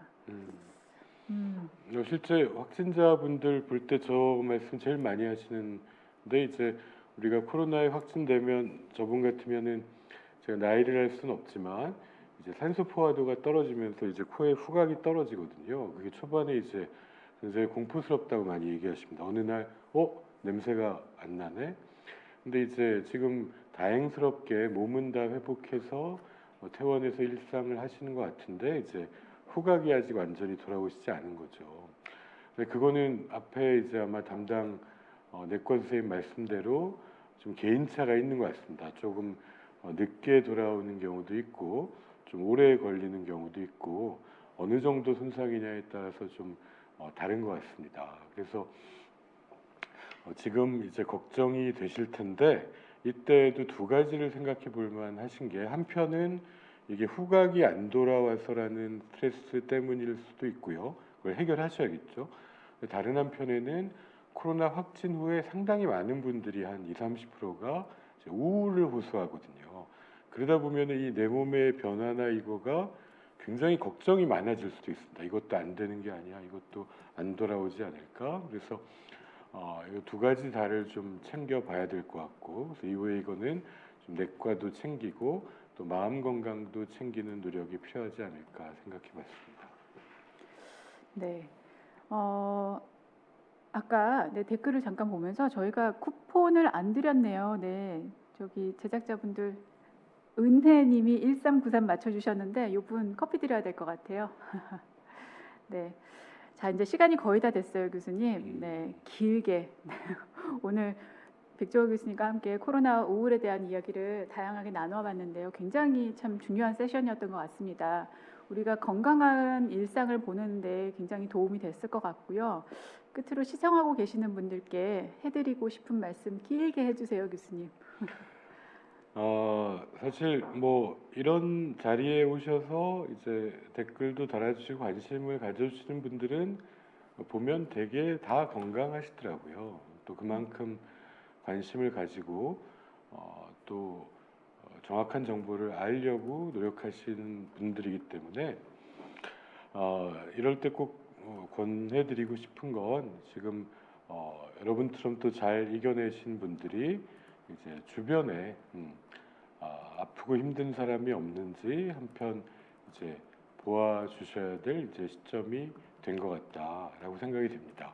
왜냐하면은 저희가 지금 2년간 자살이 늘지 않았다, 근데 이게 사실 일본만 좀 작년에 늘었고요. 세계적으로도 는 나라가 많지 않습니다. 그래서 이거를 어떻게 설명하느냐를 저희도 찾아보다 보니까 되게 비슷한 결론입니다. 이게 뭐 호주의 뭐 블랙독 연구소든 또 미국에서든 한국에서나 코로나로 이렇게 힘들어졌는데 왜 자살이 안 늘었을까? 이 재난 상황에서 우리가 오히려 자, 다 같이 힘들구나. 우리 같이 이걸 이겨내 보자. 또 서로를 응원하고 지지하고 이럴 때 괜찮더라는 거죠. 근데 오히려 정말 힘든 시기는 그게 언제인지 저도 잘 모르겠지만 이제 모든 대처할 수 있는 자원이 소진된 분들이 더 이상 견딜 힘이 없거나 아니면 남들은 다 행복하고 괜찮은 것 같은데 나만 혼자인 것 같아. 나만 안 좋은 것 같아. 그런 이제 상대적 박탈감에 빠지는 시기가 아닐까 또 생각하게 됩니다. 근데 이제 이거를 헤쳐나가는 힘이 이전에 대가족 사회와 지금은 이제 달라졌기 때문에 우리가 이제 한편은 가족의 이름으로 또 가족이 아니라면 그게 직장이든 지역사회든 또 새로운 형태의 가족이라는 이름으로 서로가 이제 연결되어야 된다. 그럴 수 있을 때 우리가 그동안 또 잘 이겨내 왔듯이 앞으로 코로나가 가져온 위기도 잘 이겨내고 또 우리 사회가 지금 이 핵가족화와 산업화와 함께 가지게 된 위기의 시기도 잘 넘기고 좀 더 이렇게 발전된 한 단계 나아진 안전한 나라에서 살 수 있지 않을까 또 기대해 보게 됩니다. 예, 오늘 경청해 주셔서 감사드리고요. 또 따뜻하게 진행해 주신 손전주 교수님 고맙습니다.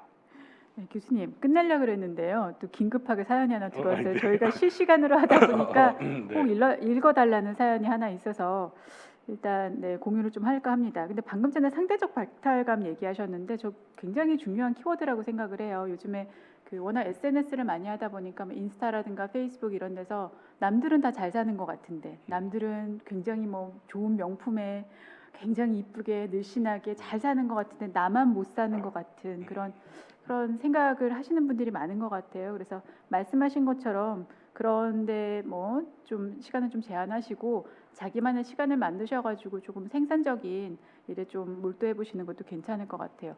그러면 마지막 추가 사연 읽어드리고 교수님 말씀 듣고 그리고 오늘 마치도록 하겠습니다.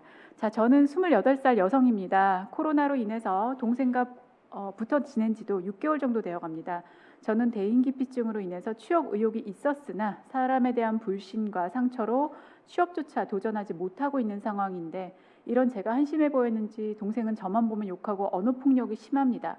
게다가 저희 엄마는 동생이 예민해지니까 너가 이해하라고 하는데 정말 속 터지고 답답합니다.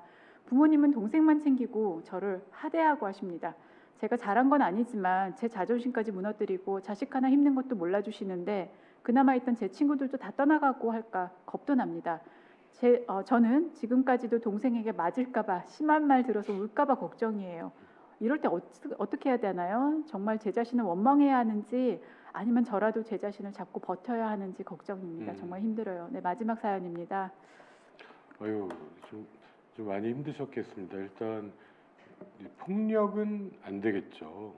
이제 그게 가족이지만 맞을 걸 걱정하거나 이제 욕설을 하는 상황이라면 욕설도 이제 언어적 폭력이기 때문에 이거는 이제 어머님 입장에서는 동생도 뭐가 지금 힌트로는 뭐가 안 풀리고 예민해져 있으니까 이해해라라고 하지만 소통의 방식으로 폭력이 지속되는 거는 이게 중단될 필요가 있습니다. 이건 어머님이 에게나 다른 가족에게 본인이 좀 분명히 자기 주장을 할 필요가 있고 자기 주장을 하는 것이 어렵다면은 그거야말로 좀 전문가의 도움이 필요할 수 있을 것 같고요. 동생도 혹시나 저런 행동을 하는 데에 어떤 정신 건강에 문제가 있는 건지 이런 것도 함께 이제 살펴볼 필요는 있다고 생각합니다. 근데 또 그런 상태에서 사실 좋은 방법 중에 하나는 독립이죠.